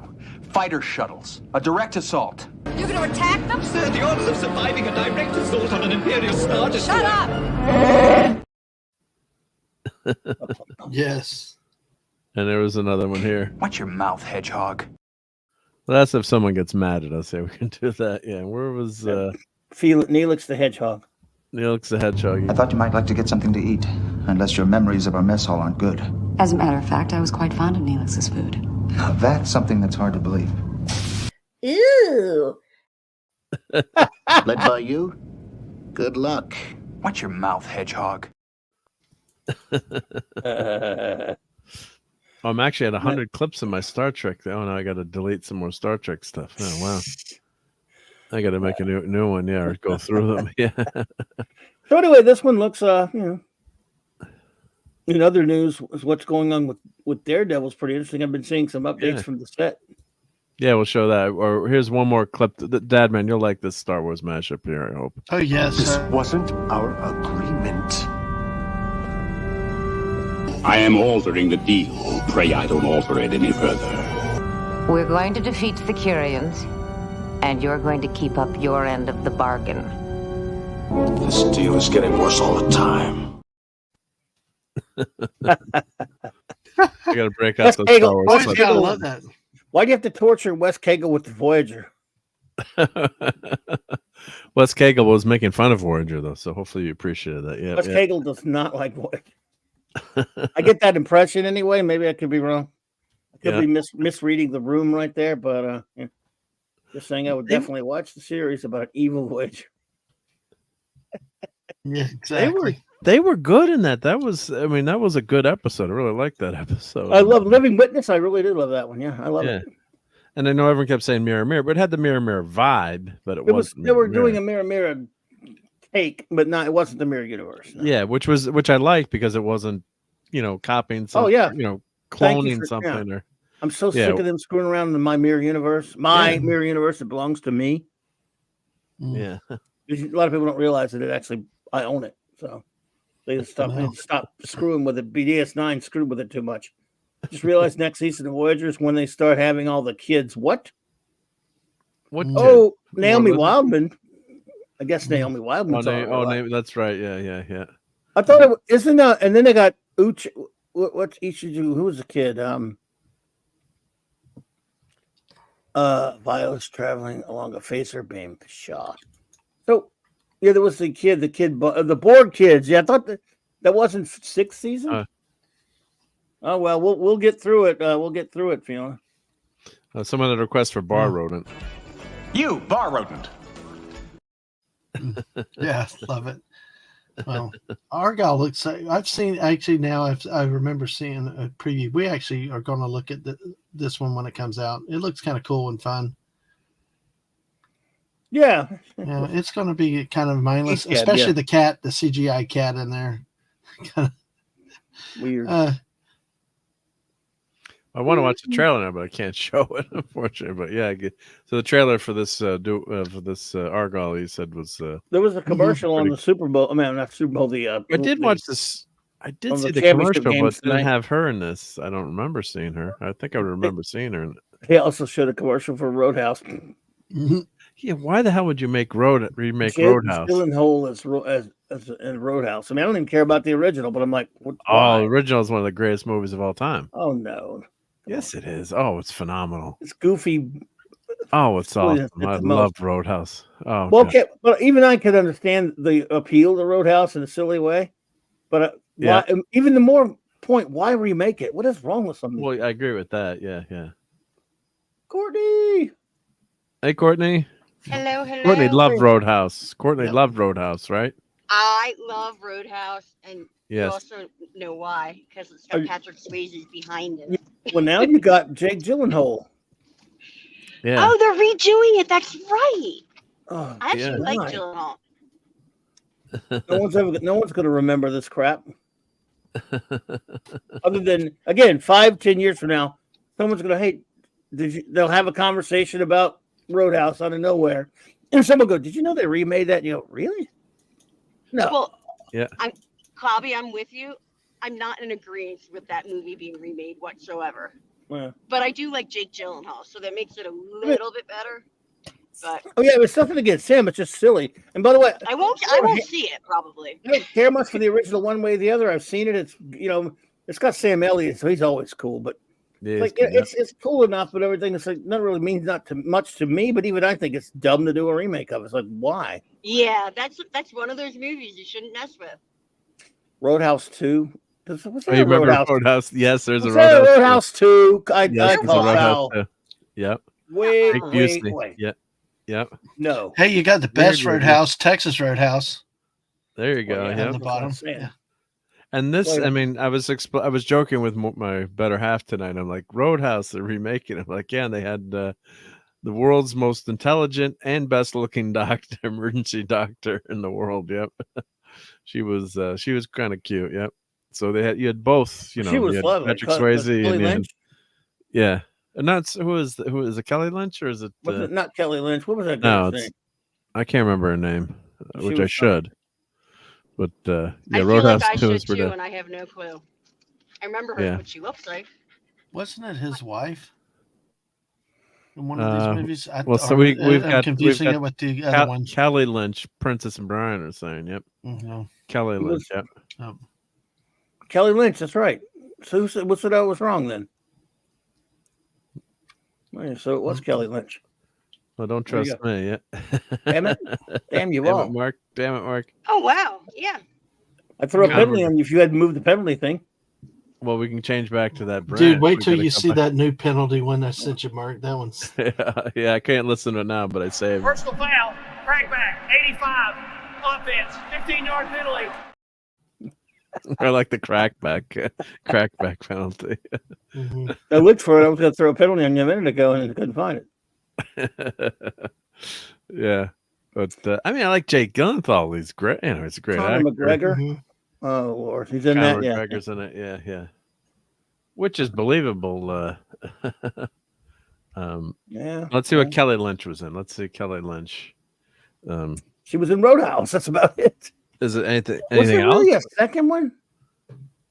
Was she in? Patrick Swayze wasn't in the second one, was he? No, he wasn't in the second one. No. I didn't know there was. I forgot that. Maybe I just didn't know and forgot. Whatever. What happened to Kelly Lynch? Yeah. She got some good sense and left Hollywood, maybe. Oh, she was in head-on collision at age 20. Oh shit! Almost had both legs amputated. Yeah. That was before this movie. The movie, then. I guess yeah. Shattering her femurs and thigh. Ooh, God. That had to be before the movie. I'm assuming, yeah. Yeah. Cocktail. Oh, she was in Cocktail. Yeah, I knew she was in some stuff. Oh, that's Drugstore Cowboy. Desperate Hours. Drugstore Cowboy. She's in that too. I love. Yeah. That movie. Yeah. I don't know if she had a big role in that, but. I think I know who she was now. I don't think she was a huge part, but she was part of the crew that robbed the drugstores. I think she had a big role in the I still go by like the no hats on the bed thing from that movie. I got superstitious from watching that movie when I was younger. Because Matt Dillon freaks out if somebody puts a hat on the bed. He says, "Well, I want to know what Roadhouse 2 Electric Boogaloo was about." I didn't know. I've read about that because we did it. Yeah, it is actually. That's it. That's the anything with the 2 on it can be Electric Boogaloo. That's breaking too. No, I'm telling you, every movie with a 2 can be an Electric Boogaloo. Yeah, it's a law. Sam Elliott was great in Roadhouse, and his third best role after his roles. We were soldiers, and he was Tombstone. He was fantastic. Yeah, so she's been in quite quite a lot of stuff. So, Okay. well, they don't mention the accent, so let's go back because we want to see what. Mark, I'm sorry to interrupt, but I will be and back Dad. in 5 minutes. I just got home and I'm going to switch over. Okay, my dog. Okay, yeah, and Dad Man is getting pretty tired, so right, we've got a much better replacement for Dad Man. Yep, exactly. Yeah. Get the No offense, Dad Man. You know I'm joking. No, I know. It's all good. It's all good. But hey, thanks for letting me hang out for a bit. Me, but we'd much better for the two. Yeah. Oh yeah, it's always better to have the ladies instead of us guys. Let me put on the Mrs. channel first because ladies first. Absolutely, right? Exactly. She's got to beat me. She's got to get more than me now. Yeah. Every morning, maybe not tomorrow, but I know most days. This week's going to be kind of weird with our kid in town, but every day she does a show 10 a.m. every morning. She moved it to 10 a.m. now, or 10 a.m. Yeah, it helped the West Coast a little bit, and it was actually helping her with a little more sleep. So morning music with Mrs. Dadman to get your daily dose of positivity, and that's a fun time. I've had to actually go out there and check on her. She laughed uncontrollably at herself, so it's good. It's fun to do, and she does the various Lego and building block type streams. So definitely check her out. A lot of fun. Exactly. You're telling everyone to check out your wife? Check out her channel. And go subscribe. You got to subscribe. Damn it, Mark. Damn it, Mark. It's late, but it's all good. I know. Me, Mike. I have watched. I've actually thought that before, and I've watched how I say that many times. Sam Elliott's best role is Sam Elliott. No, I think his best role was on Mission Impossible, but no one remembers that. Anyway. Well, he's also J.N.O. Buford. He was TV show, by the way. He was also J.N.O. Buford at Gettysburg too. He did a great job in that role. He was great. Too, so. He was on the TV show Mission Impossible, but he didn't have the mustache, and nobody remembers him. Yep, exactly. I'm sorry. All right. Oh, no problem. So, only thing I got, Mark, is hey, thanks. I'll get that clam pizza soon, and I will be only odd and ends random streaming this week, but Friday night at 9:00 we got Battlestar Galactica. Oh God, keep talking about it. Buck Rogers. Next 2 weeks we're in the last 4 episodes of the first season of Buck Rogers at 9 p.m. on Fridays, and on Wednesday at 9:00. Come for Sports Ball Talk. We do a show. We're talking the NFL playoffs too. And Clobby, when he can, will you cover Taylor Swift?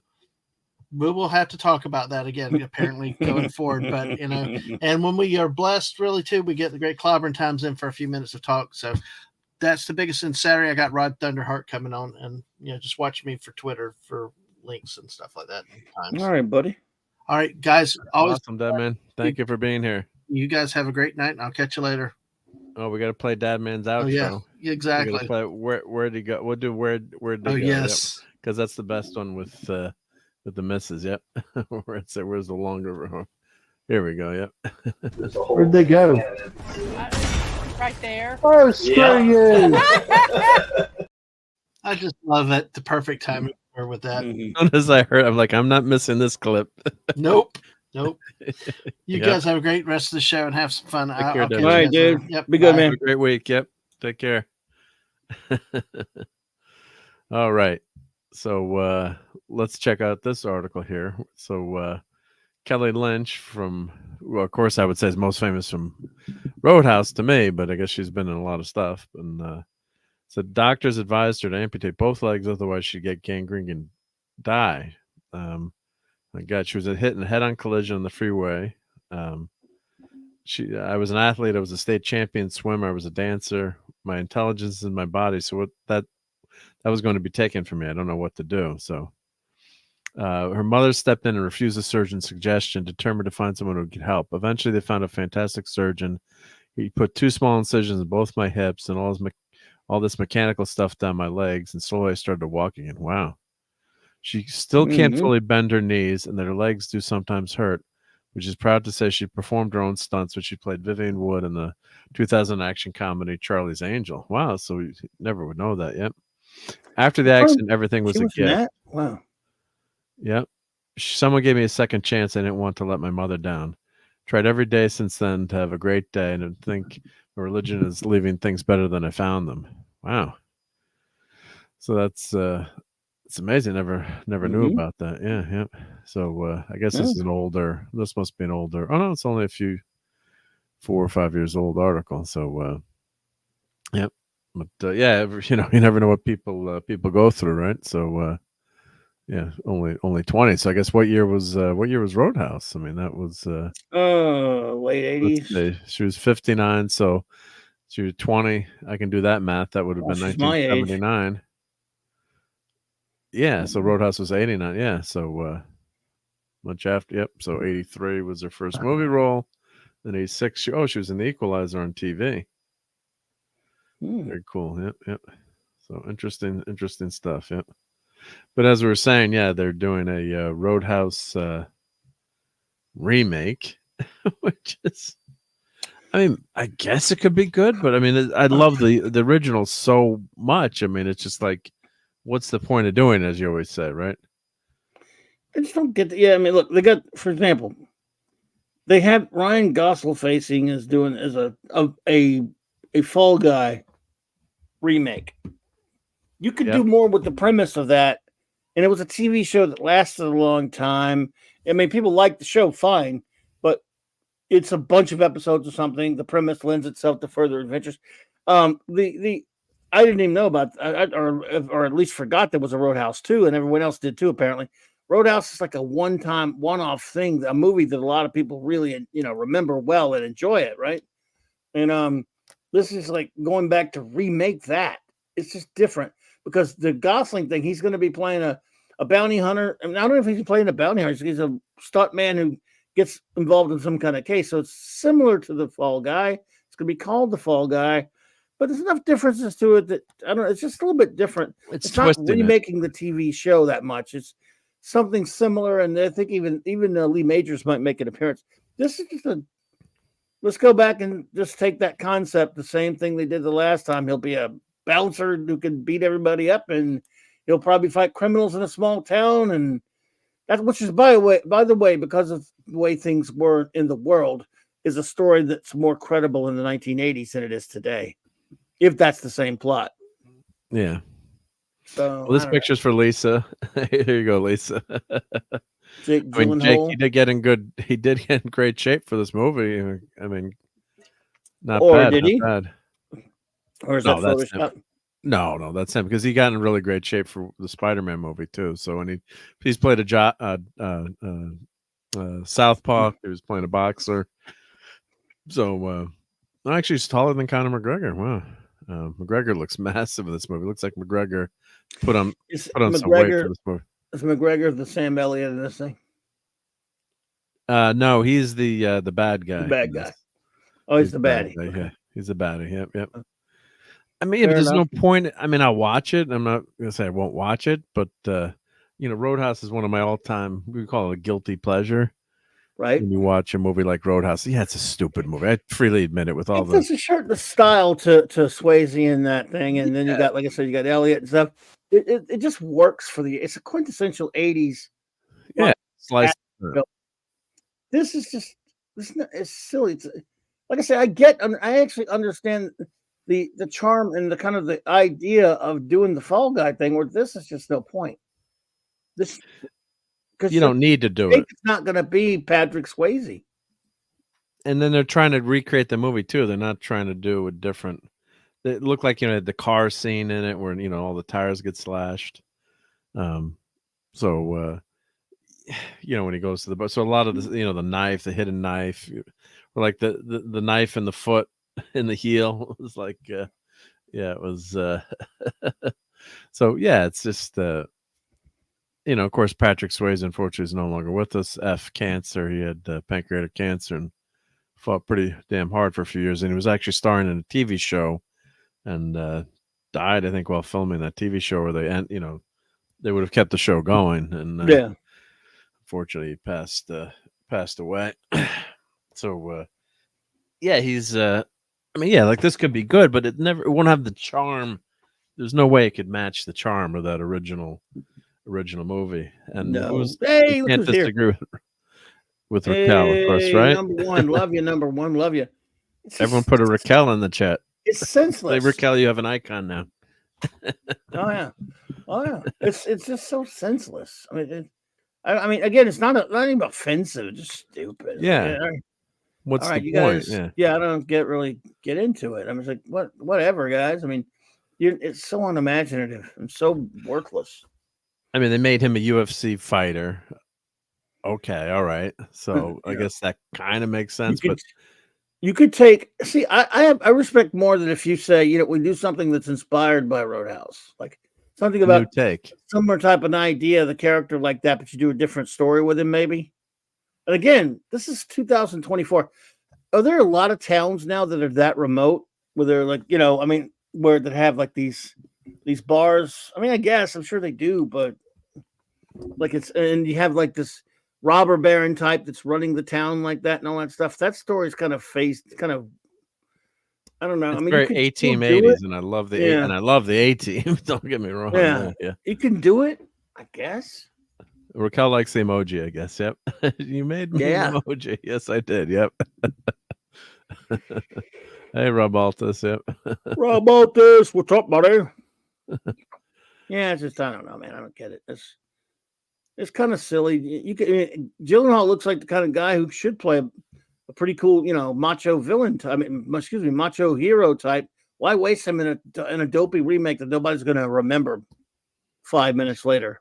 Well, it's also going straight to video. I mean, it's going. I guess it's on straight to Netflix. Nowhere. Well, Netflix, but it's not even in the movie theater. So, not even getting a chance. I don't think it would have done anything. But did you see? They've got this movie coming out. I saw an ad for it a couple of weeks ago. It's got what's his face? What's Mark's name? Mark Wahlberg. Mark Wahlberg. Yep. Have you seen that one where he's a father now, but he was formerly like this badass assassin, and some guys are coming after him, and it's sort of like kind of played for laughs, but it's like he's a former badass killer. His family thought he was just some normal schlub, but it turns out he had that past. Okay, so that's a movie that came out on one of the streaming services. He did it for streaming. What is notable about that to me? It's a pretty interesting idea. I'll probably never see it. I don't have that streaming service. It's like Apple or one of them, right? But I thought that's kind of a funny premise. And the thing is, he did a movie back in the late 90s called The Big Hit. I don't know if you ever saw it. No, I haven't seen that yet. He was a hitman. And he was, but he had this weird, he would only hit other killers and stuff. And he kind of, and he said, I've only ever killed bad people. Oh, and a few annoying ones. It was played for laughs. And it was him fighting other hitmen, Lou Diamond Phillips. Oh, sorry, I got to interrupt. Oh, sorry. Raquel says she's quite ill. Can't stay. Love you all so much. So everyone wish Raquel the best. And sorry you're not feeling well. That sucks. Because you had a bad cold. Love you. Over the weekend. You got through Saturday Night Star Trek, thank God. But I don't think the Voyagers episodes help you very much. But sorry. Feel better, babe. Love you.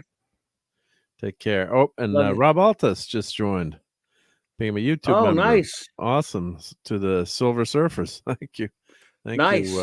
Thank you, RobAltis. All right, let's play something. Yep, love you. First of all, let's put the Silver Surfer up here. Surfing the Spaceways, and let's play a clip. We always gotta play a clip if someone joins or does something cool like that. How about some Avon? And Callie in your place, would you? Probably not. What about you? What about me? Why don't you go?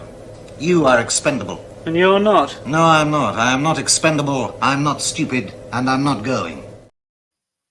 One of the best clips ever. Fiona, by the way, I know it is similar to the plot of Nobody, which I loved. Nobody, thought it was great. Did you see Nobody? Yeah, I saw Nobody. Yeah, that was cool. pretty darn good. Yeah. The thing is, the Mark thing seems like it's more played for like a family laughs type thing, where it might not be as violent. But the thing is, she mentions The Big Hit. She's seen it. Wouldn't it be funny? And it's they're not going to be doing that, Fiona. But it would almost be funny to me if that were the character from The Big Hit, Melvin. Where he's like, because at the end of it, he left and he ran off with some different woman. But like, let's say he met another woman later and had kids and stuff, and he's the same character. I just thought I always thought, see, that's it like Nobody and other things. Yeah, it resembles other things, but it's not a remake of anything in particular. It's not even a remake of Nobody. It's similar to Nobody. Yeah. So yeah, but I don't know. But yeah, The Big Hit was fun. Was a funny movie. You know who's the bad guy in that? The big bad is Cisco. Oh God. Captain Cisco. Yeah. Avery Brooks. Yep. Also, in the Roadhouse 2, D agent Shane Tanner, and I've never seen this, is the son of legendary cooler named James Dalton, played by Patrick Swayze in the original film. Nate Tanner is Shane's uncle and the owner of the Black Pelican, a bar located in Nate's new permanent home of Tyree, Louisiana. Nate gets a call from his rival, who's nicknamed Wild Bill. The former Black Pelican cooler has been trying to steal it from Nate. Wild Bill asks Nate to meet him at a pier, supposedly to discuss a truce. Nate goes to the pier and is ambushed and badly beaten by Wild Bill. So, all right, well, I'm not going to read the whole plot, but I guess so. It is tied to, somehow they did try to tie it into Swayze. So this is 2006. A Roadhouse is 1989. So that's a good. Wow.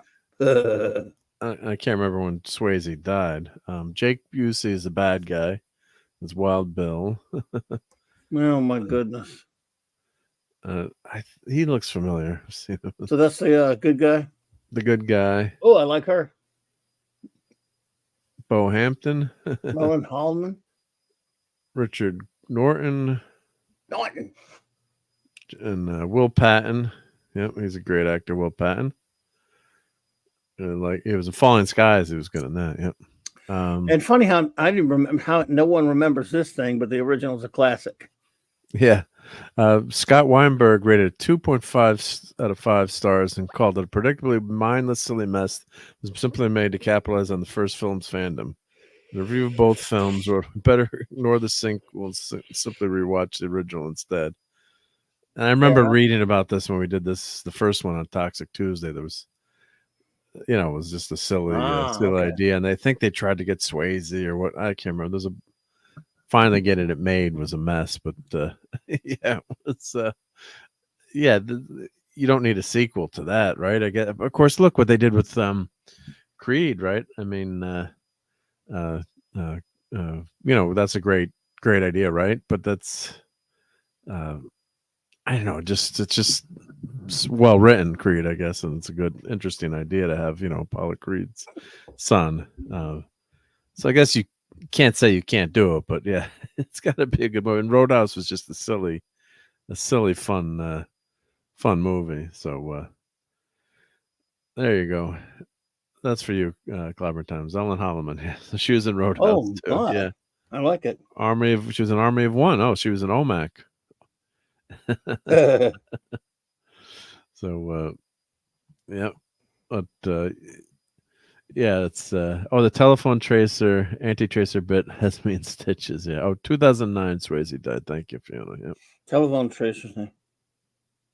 Oh, she was in Army of One, like we said, in Scorpion King 4. Yeah, wow. But yeah, that's the point with these remakes, that come up with something or put a new twist on it. Because I have to say, I really liked. I love the Beatles, so Get By With a Little Help of My Friends. The Joe Cocker version of that is just so damn good. So, if Courtney was here, she's a music expert. But when you're going to do something, if you're going to remake it, at least put a new twist on it. Just don't make it. From the big hit Tracer. Sorry, go ahead. Yeah, I've seen it a few times. I guess it's been a long, long time though. Sorry, Princess. So I'm kind of drawing a blank on that part for some reason. Rude Lyman Phillips and a few other words in that movie. It was pretty funny. Yeah. Anna Chow was super cute in that movie, by the way. So I'm sorry to interrupt you. Continue. Oh, sorry. Yeah. But yeah, and I was gonna say, it's just there's no excitement to do it. So if you're doing like a Joe Cocker version, at least you're putting your own tweak on it. That's like they remade Hitchcock's most famous movie, shot for shot. It's like what's the point of remaking some of these movies if you're just gonna do remake Psycho shot for shot, why bother? I mean, so that's why it's can be infuriating. Yeah. So another tidbit that I shouldn't know: Dirty Dancing. Swayze didn't want to be known as a singer or dancer, so he left that off his resume. So then they had him try out for Dirty Dancing. Then they're like, "Oh, you can actually." Tried to hide that he could dance because you didn't want people to know that he could dance. And then someone, I guess, knew that he was actually could dance. I think his mom owned a dance studio, and then got him to do the movie. But he originally didn't want to do it, so it became one of his biggest hits. And I know it was one of my good buddies, my good buddy Rob always mentioned. He had a girlfriend who'd made him watch Dirty Dancing every weekend for like oh boy 6 months. So he just joke would be like, sometimes we'd say, "Hey Rob, do you want to watch Dirty Dancing tonight?" Like, fuck off, fuck you all. After he broke up with her, yeah, he's like, I've seen Dirty Dancing 300 times, whatever. Yeah. He was going crazy over it. Yeah. It's like, that's enough. That's enough. Yeah. But there's just so many damn remakes going on. It's just nuts. And Picasso, don't worry about anything. All good. Yeah. Yep. So what? Sorry for what? No, he said. I guess he said. I don't know. I just said Swayze left high. Oh, Swayze died in 2009. I guess. Yeah. Yes. Yeah. No worries. Yep. So when filming Donnie Darko, Jake stole Patrick's. That's true. That's true. Yeah. Patrick Swayze is in Donnie Darko. Yeah. Right. Yeah. That's a strange ass movie. That is a strange movie. Yeah. I don't know. I don't think we'll do that one on Toxic Tuesday. Yeah. It's weird. Oh, that's right. They were going to do. Ronda Rousey was going to be in a version of Roadhouse. That was a couple of years ago. Yeah. Yeah. Let's see. So yeah, of course they've got Conor McGregor, and Rousey's no extent attached to the project. Yeah. She was leading a planned remake. It would take the role of Patrick Swayze. Yeah, so they're going to redo it with Ronda Rousey in the lead role. I remember that. And I'm remembering that now too. That was a while ago. Yeah. So this is going way back to 2016. Of course, it obviously never happened. Yeah. So yeah. I don't know. I guess she got suspended by the WWE. I don't remember that, but yeah. Yeah, the music won't be as good. Yeah, because Jeff Healey was phenomenal too. Yeah, the blind guitarist. Yeah, that he was a great character. I mean, people make fun of Roadhouse, but there was a lot of great character development in that movie. You really loved Jeff Healey in that. Yeah, he was phenomenal in that movie, and added a lot of depth to that. Rounded out the universe there, because it is basically a silly thing. Yeah. It's just a silly place. And RRTNZ says, I would watch a Ronda Rousey Roadhouse. Alliteration aside, she's cool. Yeah, she is cool, but you got to do something different. Yeah, if you're going to do that, really make it just like an homage. But the original Roadhouse also has Kevin Tye in it. My buddy from Emergency, Roy DeSoto. Yeah. So boy, Kevin Tye. Yeah. Yeah, he's the bar owner in that one. Yeah. Yes, sir. Yeah. So it's just way too many remakes. Yep. I thought we'd do a little in Red West. Yeah. Good. And a little cool enable time. A little slight enabling, and okay. Here's a cool article I found on the Twitters that I thought would be you're already 2 hour mark. Yeah, we're at the 2 hour mark. I gotta get up early in the morning anyway. I'm sure you do. So yeah, we'll go just not too much longer, but unless everyone would be too sad if we end the show. No, just kidding. Yeah. Don't no, but let's do a few. I'm still bummed out about the Lions, man. I guess GT hadn't showed up yet. Yeah. I'm so sick of the 49ers and the Chiefs. My friends out there, if you're fans of them, by the way, God bless you. I'm happy for you personally, but Jesus.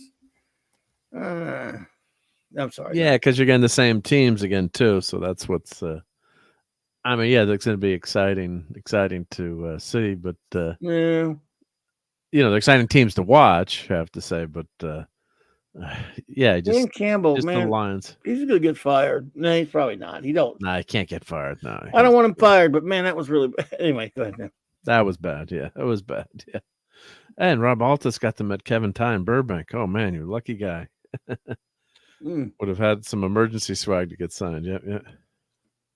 Yep. There you go.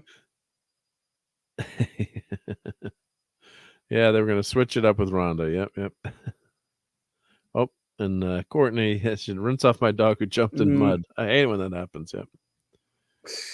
JT's getting blitzed because the Lions didn't. No, they got. Yeah, the 49ers didn't blitz too much tonight, but yeah, they did it a little bit. Yeah. Yep. The Giants, I think she means the Giants didn't do any blitzing. Well, you can't really blitz Purdy that way when we got McCaffrey back there, but yeah. Yep. I was at a restaurant though. Okay. Yeah. No. Yeah. But you don't want to bug people when it's not a. No. But sometimes you just wave to them or just say hi, or they might not give them a thumbs up or whatever.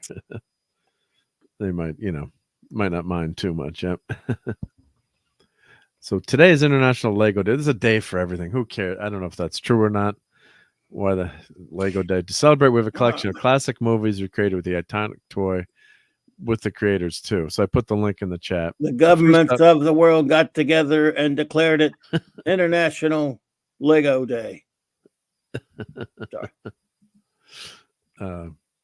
So first up, 2001, A Space Odyssey by Landorf. I think that's damn cool. That's a nice job there. I'm with you, Fiona. I kind of like Brock Purdy. I might pull for him, but it's going to be a see. And I know we're about to do this. I'm saying we talked sports ball at the beginning of the show. One of my favorite times of year is always the 2 weeks between the Super Bowl because I watch all those Super Bowl highlights again, and I love Super Bowl trivia. It's one of my things I excel at, and so I'll even just walk around thinking of Super Bowl trivia in my stupid head all the time, trying to find someone to ask me stupid Super Bowl questions so I can annoy them with my Super Bowl trivia knowledge.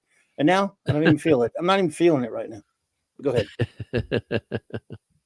No, I hear you. I hear you. And RobAltis says Kevin Ty's best role on Emergency is DeSoto, and he was great in Lost too, as much as that show tanked. But how much was he on that thing?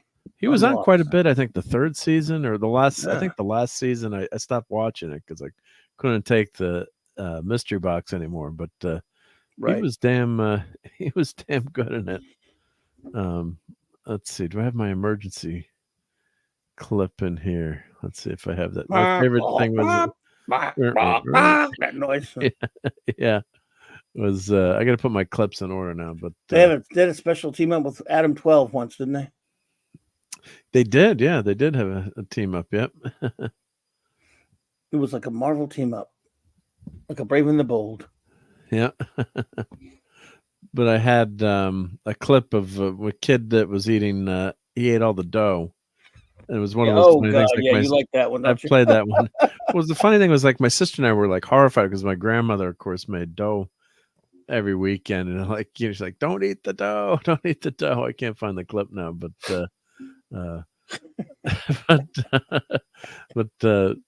she was. So my sister and I were like, remember, like, wasn't there an episode where the kid ate the dough and it looked like he was pregnant, because his stomach went up so much or whatever? And they're like, no, I don't think so. And but funny thing was then, then I found it, when I bought the DVD set. I'm like, Laura, I found the episode. So somewhere I have it in here, but not sure where it ended up. But or maybe I erased it. But it was just hysterical. Yeah. That scene, yeah, it's one of my it's definitely one of my all-time favorite shows. Yep. Oh, RobAltis is building a model of the Squad 51. Very cool. Nice. So here's Clobbertime's favorite movie, Titanic. I went on a blind date to that movie, and yes, I wish make the joke because it's true. I wished I'd been blind. I wish I was blind when I saw her. Oh my God. then you're stuck for 4 hours in the movie theater. Yeah. Well, but this is well done. This is well done. Lego. Idiot that night. Yeah. Ooh, I'm not James proud of Bond. myself. Not brilliant, but I can Lego that. Yep. Oh, here we go. We're just talking Dirty Dancing. Look at that. That's awesome. That's Dirty Dancing? Yeah, Dirty Dancing. The remake? No, that's the. Don't you remember the lake scene, Clobber and Times? I didn't watch that movie. I'm a dude. Come on, I had to watch it. I'm a man. Yeah, but date night, you got to watch Dirty Dancing. Oh, no. That's the one thing, whatever problems went on between my then wife at the time when that came out, when I was actually a girlfriend dating, we liked the same kind of movies. She didn't want to go see that crap either. What was it, 1986? Talk to my 1986? 1986. If Rob was still alive, my good buddy, you guys would have been friends too. We would be swearing right now. Yeah, we were like, she didn't want to see it, and I didn't want to see it. So she liked, we liked a lot of, as far as that goes. Love all the old NFL films and documentaries they'll be showing. Yeah, me too, Brian. I love them, man. I love NFL films. E. Clay Thomason's here. Hey, E. Clay, yeah. Surprised that Lego and Eggo have never teamed up. Seems like a no-brainer to me. Lego, my Eggo. Awesome. Yep. Yeah, it's true. I think whatever issues happened, at least I never had to go see chick flicks. No offense, ladies, because I would have done it if I'd had to. But guys that like chick was spared that. Oh, I don't care if I'm offending guys that like chick flicks. Too bad. I don't care. You can be offended. But ladies, I mean, no offense to you, if you're, I would definitely go with a lovely lady to a chick flick. I've on a date, I've done it before a couple times, but I didn't have to for Dirty Dancing. Thank God, I've never seen that. Oh my goodness, this is fantastic. This Lego version of Alien. Oh, I love it. That's awesome. By Calco Compra. I don't know if you can get the plans for some of these or Inception. Nicely done. Great Lego design. Nice. Goodfellas, all the famous movie scene with the painting, the guy's painting. Yep. Plump Fiction, as I joke. Pulp Fiction, the dancing. Thank God I didn't go see that with my mom. Where she wanted to, when it came out, she's like, "Can we come over and watch Pulp Fiction with you and Maureen?" I'm like, oh wow, sure. And then I'm like, "Oh, Gimp. No. I think we're busy tonight. I don't think that's such a good idea." Yeah. So, but that's a great scene. Ooh, that's nice too with the Star Wars. Yep. Pray I don't alter the deal any further. Taxi Driver. Travis. Yep. Matrix. Oh, that's pretty good. Lego did a great job with that figure design. The Shining. Yeah, these are not kid friendly, right? Yeah. The Shining. Pretty good though. Pretty good recreation. Although they could have had the axe going through, I guess. Yep. Raiders of the Lost Ark. Of course, I just did buy the play set for this for Raiders of the Lost Ark. That's one of my build streams I'm gonna have to do. That's gonna be a long one, but putting this kit together. But that's very well done. But I can Lego that. Psycho, which we just mentioned. Oh my God, Psycho and Lego. Lego my Psycho. Oh God, Clockwork Orange. That's kind of creepy, but well done. Yeah. And Breakfast at Tiffany's by Morgan Spence. Pretty good too. And American Beauty. Yeah. Jeez. Yeah. Wow. And Brian says, yeah, Cozy TV is emergency for 2 hours daily. Wow. Raging Bull. If I can Lego that. Yeah. Oh, The Graduate. Not bad. Plastics. So that's just what are you going to major in? Plastics, right? Yeah. Singing in the Rain. Not bad. That's pretty cool. That's a nice one. The Exorcist. Oh, God. Save me from that one. I'm doing the sign of the cross now, but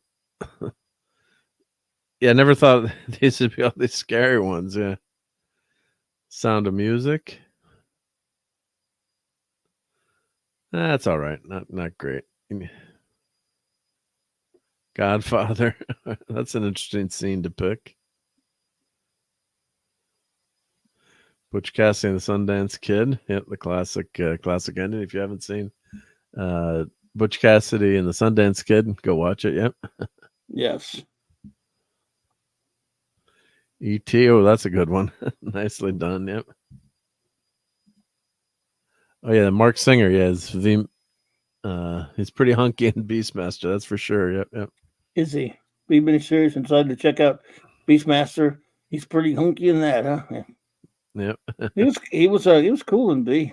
I never watched Beastmaster too much, but yeah, I like Beastmaster. That was he had the ferret. Yeah, it was cool. But that's Tanya Roberts is also Tanya Roberts, right? Yeah, that, yeah.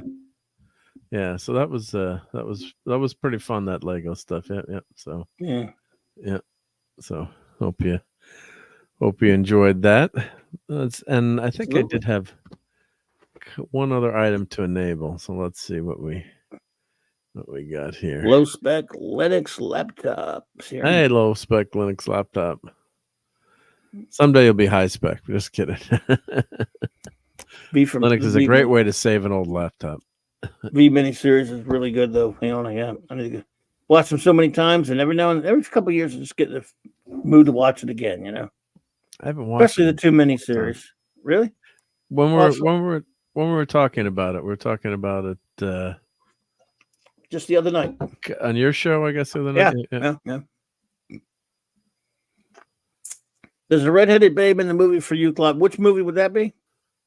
Oh, in Beastmaster? Well, I thought Tanya Roberts had blonde hair in that, didn't she? She was blonde in it, right? Yeah. I think I've actually seen Beastmaster.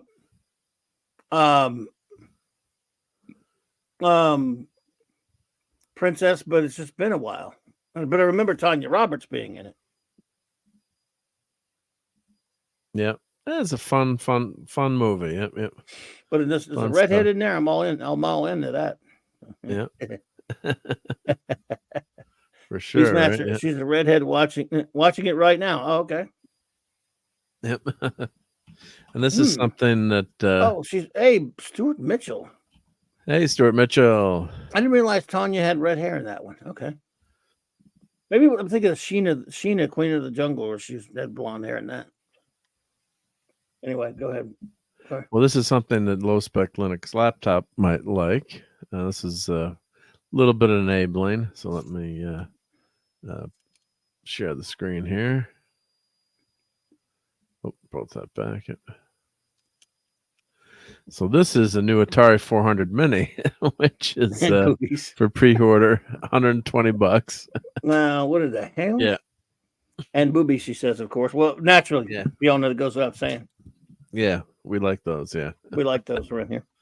Yep. So this is old. This is new. So this was the old Atari game. Oh man. Well, the Atari, there were buckles. Yeah, so Atari's they had computers too. So Atari computers, not just a video game system. Yeah. So it's I don't know how much of a computer it is in terms of what you can program with. I mean, it has a little mini keyboard on there. I don't know if you can actually push those buttons, but the Atari 8-bit computer line. My friend Larry, shout out to Larry if he's there. So this was the Atari 400 and 800, and I think, and you could put the Atari cartridges in it to play Atari games. And then they also had more high end games because the graphics were better. So yeah, the 800 was the high end, the 400 was more affordable. The 400 had a membrane keyboard. I think that's what Larry had, and then the 800 had a real keyboard. You could get up to 48K. Imagine that. Yep. So and then they came out with the Atari 5200, which was the super duper Atari console back in the day. Yeah, and they had great peripherals. Yeah, so one of the SIO developers eventually went on to co-patent USB, which is everyone uses today. So 5200, yeah, they had games, but games with two systems are incompatible. So anyway, it was a fun little home computer back then. So it costs $550, equivalent to $2,220 today, or 2020, right? And the Atari 800 cost $1,000, equivalent to $4,000. So yeah, it wasn't cheap. So my friend's mom actually worked at Control Data. She was a computer programmer, and of course, back then it was a lot tougher for women to be in that field. So she did Super Genius and a lot of great work. So she had like 3 or 4 computers at home. So I used to play Dig Dug in black and white on there. Yep. And yeah, so it's just a sticker for the buttons. Let's see. Yep. And let's see. I'm catching up to the chat here. And Gwagnar, hail to Gwagnar, says, I still have my original Atari 800 computer. Awesome. That's great. I don't have an Atari 800. I wish I did. Yep. Oh, what's that say? Why? Oh, I get you. Hey, that's old school when, I still have some of my dot matrix printouts that would get me in trouble. We had some girly dot matrix printouts back when it was tougher to find prawns. I'm saying, yeah. We had a friend, Scott, and we found, the dot matrix printout. Yep. Yeah, you can play all the 400, 800 games on a $35 Raspberry Pi. Yeah, very true. And I do have all the emulators and all the games. And although there is something nice about this where it hooks up to HDMI. I'll show you the specs of the new. Let me close this one. Close this tab here and get back to the other one.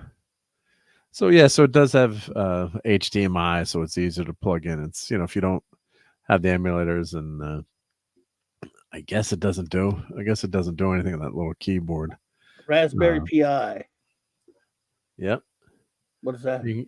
Raspberry Pi. It's a little mini computer, so it's like a $30 computer, but it would run, runs a version of Raspberry Pi. You could put, or you can put your own OS on it. You can put Linux on it. I use it to control my 3D printers, so it's a really, it's actually more powerful than the old computers, but it's a fun little cheap computer. You use it for controllers a lot of times, home automation. It's really amazing, yeah. And and you can get a tiny. Fiona saying you can make like 3D print your own little mini Atari and put the new computer in to emulate all the games. Of course, the nice thing is this comes with the classic old Atari joystick, and I think they added buttons to it.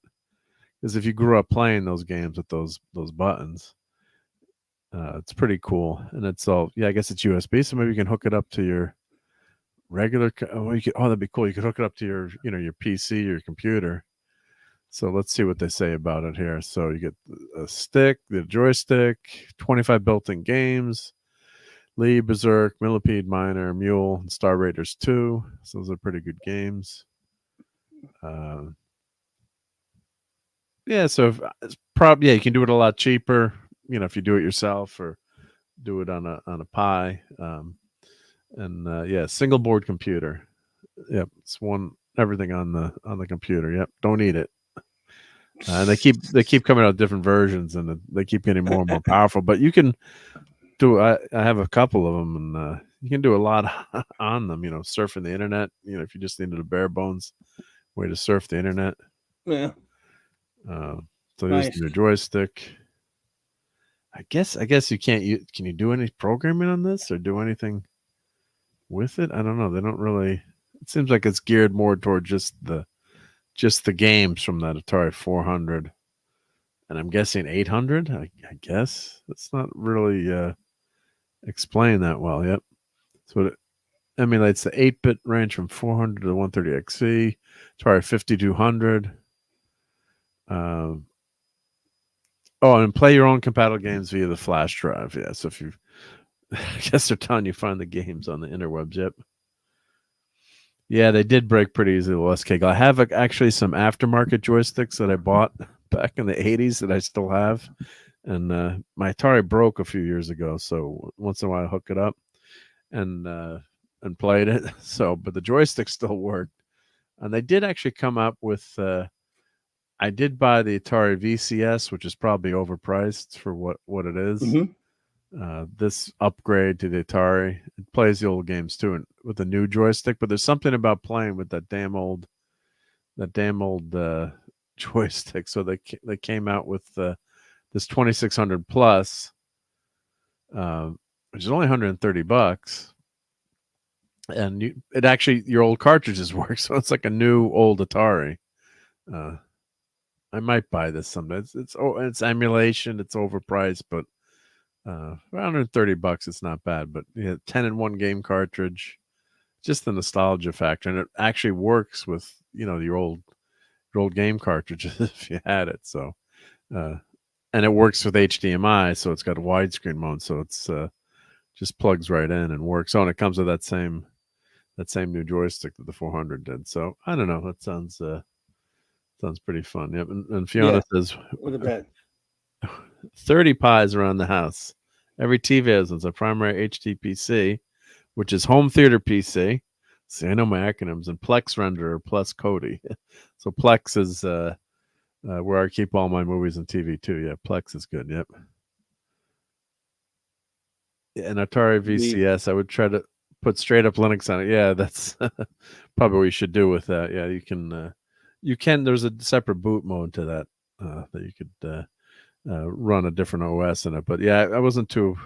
I bought the VCS that Atari. It's not. I don't use it as much as I should. It's not horrible for the price, but it's also not great either. So it's kind of like a B-. Yep. But all right. Well, why don't we? I was waiting to see if Courtney would be able to jump back in, but why don't we get on out of here since we got to get her going. So let's go. We'll do 2.5 hours tonight. Yeah, sure. No. I got a big day tomorrow too. So yeah, got to get a lot of running to do tomorrow. How far are you running? Doing half marathon? Yeah, like I couldn't run 2 feet. It'll be in a car, but in several cars. Being a wise ass. Many different cars. Being a wise ass. Yeah. It's all right. Yep. Well, good luck tomorrow. Yep. Thank you. I want to thank all my I want to thank all my channel members. So let me put this through. Play this clip with the channel. I got to update it for next month, so this might have changed. So let me play what the last one I had.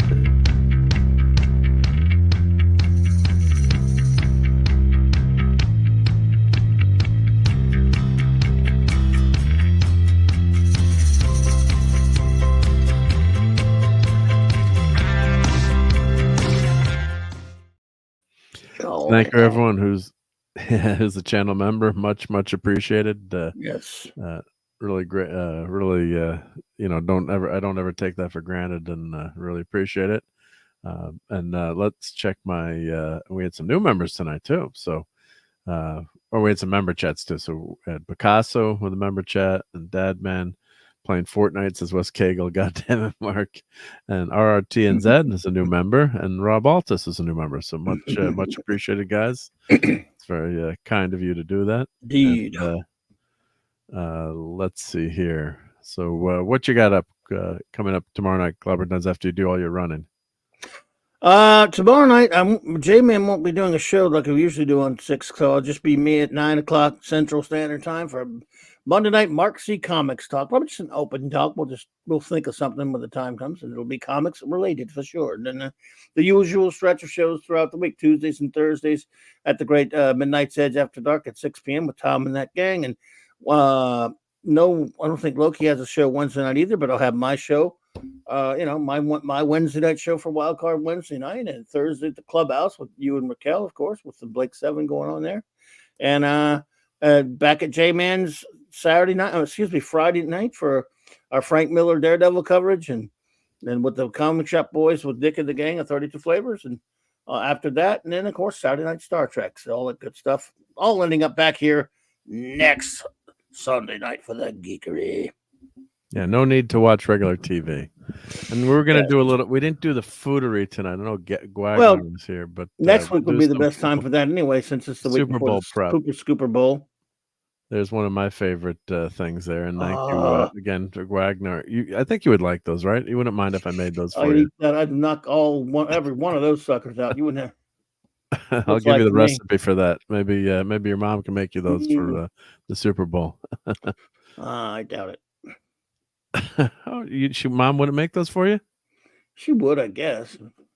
Yeah, she would. What is it? Right? It's a meatball with a It's just bacon wrapped meatballs, but we get a moink balls is the official recipe, but it's got a rub on it that's the barbecue rub that I use for pork, so it adds a little flavor to it. I had the recipe, give it to Jonathan. Maybe he can make it. I'll give you the recipe. Yeah, and you don't have to do it in a smoker. It tastes a little bit better if you do it in a smoker. Buy some bacon and some.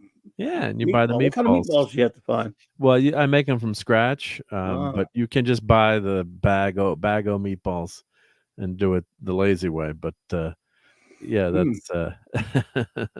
that's a good super. And what you do, this is before you put the barbecue sauce on them, and then you just set the barbecue sauce on them for 5 minutes. So you get that barbecue flavor. And this was like for the football team in the high school, this was their favorite thing. There's a bunch of the linemen all love these. So like, it's Mr. Ducray here with bacon wrapped meatballs. That's all I would need for the Super. My own little private, because I'm not first time in a lot of years. Long story. I would probably have to watch the Super Bowl by myself, and I could sit there. That's all I'd need. But there you go. At least it says finally eatery. Those are pretty. They are pretty. But yep, but yeah, so we'll do more foodery last week. Yeah, because my brother was mentioning there's a Detroit style pizza, and he was going to make Detroit.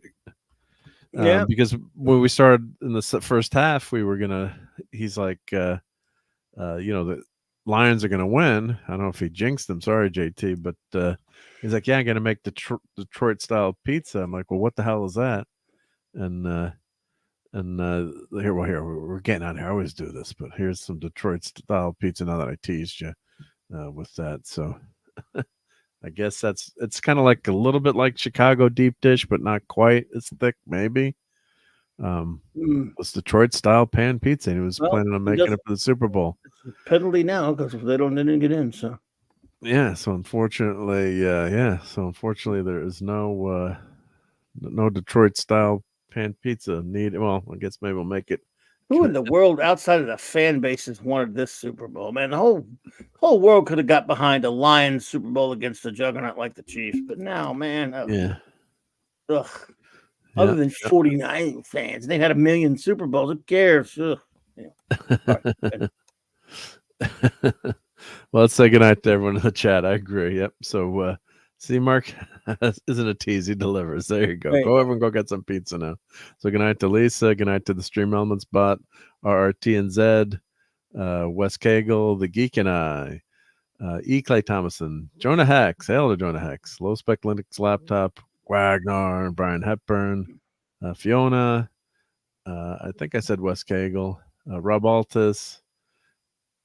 Courtney was here too, and thank you for popping in, Courtney. And thank you to Dadman, and thank you for popping in, Steve Mitchum. Unfortunately, Maddie was not feeling good tonight. Feel better, Maddie? Yep, feel better. Yep. Picasso, Don Ranger Power. Let's see who else was here. I said RobAltis, and of course, thank you, Clobber and Tons, for being here. Thanks for having me. Gemma Lema was here. Let's see. Fanty Outsider. Who else was hanging out in the chat with us on this great Sunday night? Let's see here.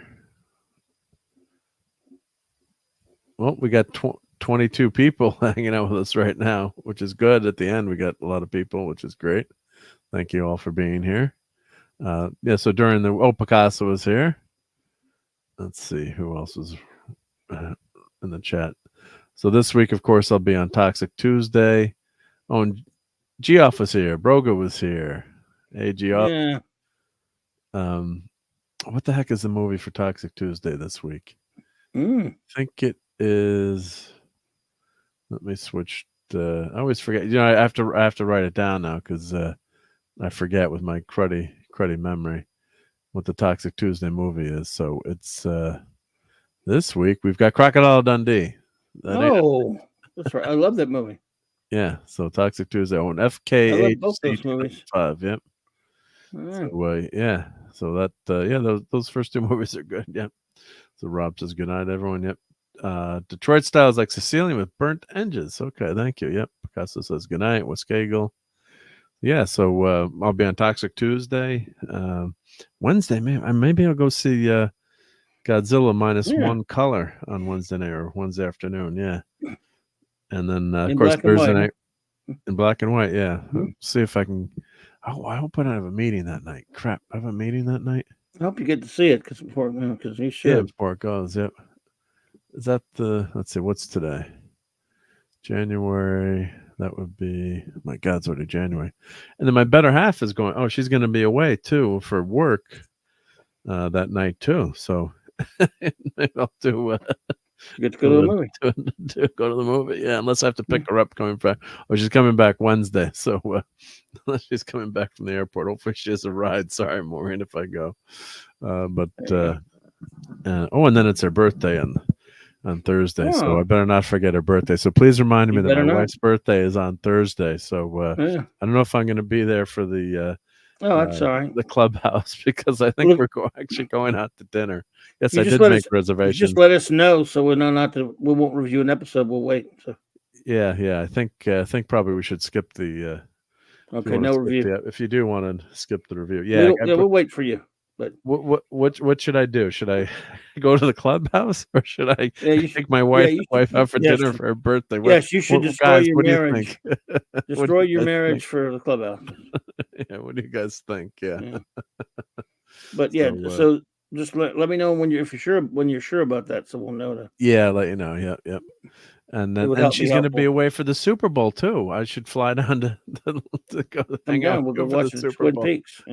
Yeah, because she was joking. She's going to be away, and she didn't know when the Super Bowl was, so she's away she's got a couple work trips coming up. So she's like, why is I said that before? She's like, why are the why are the rooms so expensive? Because she's going to be like near Vegas, not in Vegas, but near Vegas. Oh, so, yeah, funny. Crazy. Sanli, hail Sanli says, bring wife to the clubhouse. Yeah, she wouldn't know what the hell to talk about. There you go. She would be. And Lisa says dinner, Mark. Yeah, so yes, yeah. So everyone, thanks again. Thank you to all the channel members. We had a lot of fun tonight hanging out. And we only went 2.5 hours, but I hope this was a good one. So hope you enjoyed it. And Sanli, sorry, we're just heading out now, but you can always rewind. But I know it's a lot of fun hanging out live and talking in the chat. So yes, I will take that safety tip and take the wife to dinner. Yeah, that's Lisa. Yep. So let me put the good old overlay back on, and so everyone have a great, fantastic week. Thank you to spending your Sunday night with us. There's a lot of other things you could be doing, even on YouTube, and so much appreciated. And thank you everyone in the chat, and thank you again to all the channel members and Patreon supporters. So we'll catch you on the next Sunday Night Geekery, and we'll do some tailgating food ideas for the big game. All right, everyone. Catch you next week. Good night, everybody. Fun storming the castle. It's 106 miles to Chicago. We got a full tank of gas, half a pack of cigarettes. It's dark, and we're wearing sunglasses. Hit it.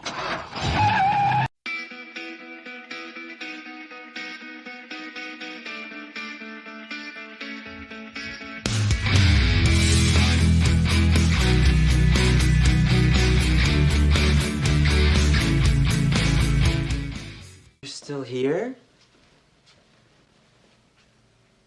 It's over. Go home.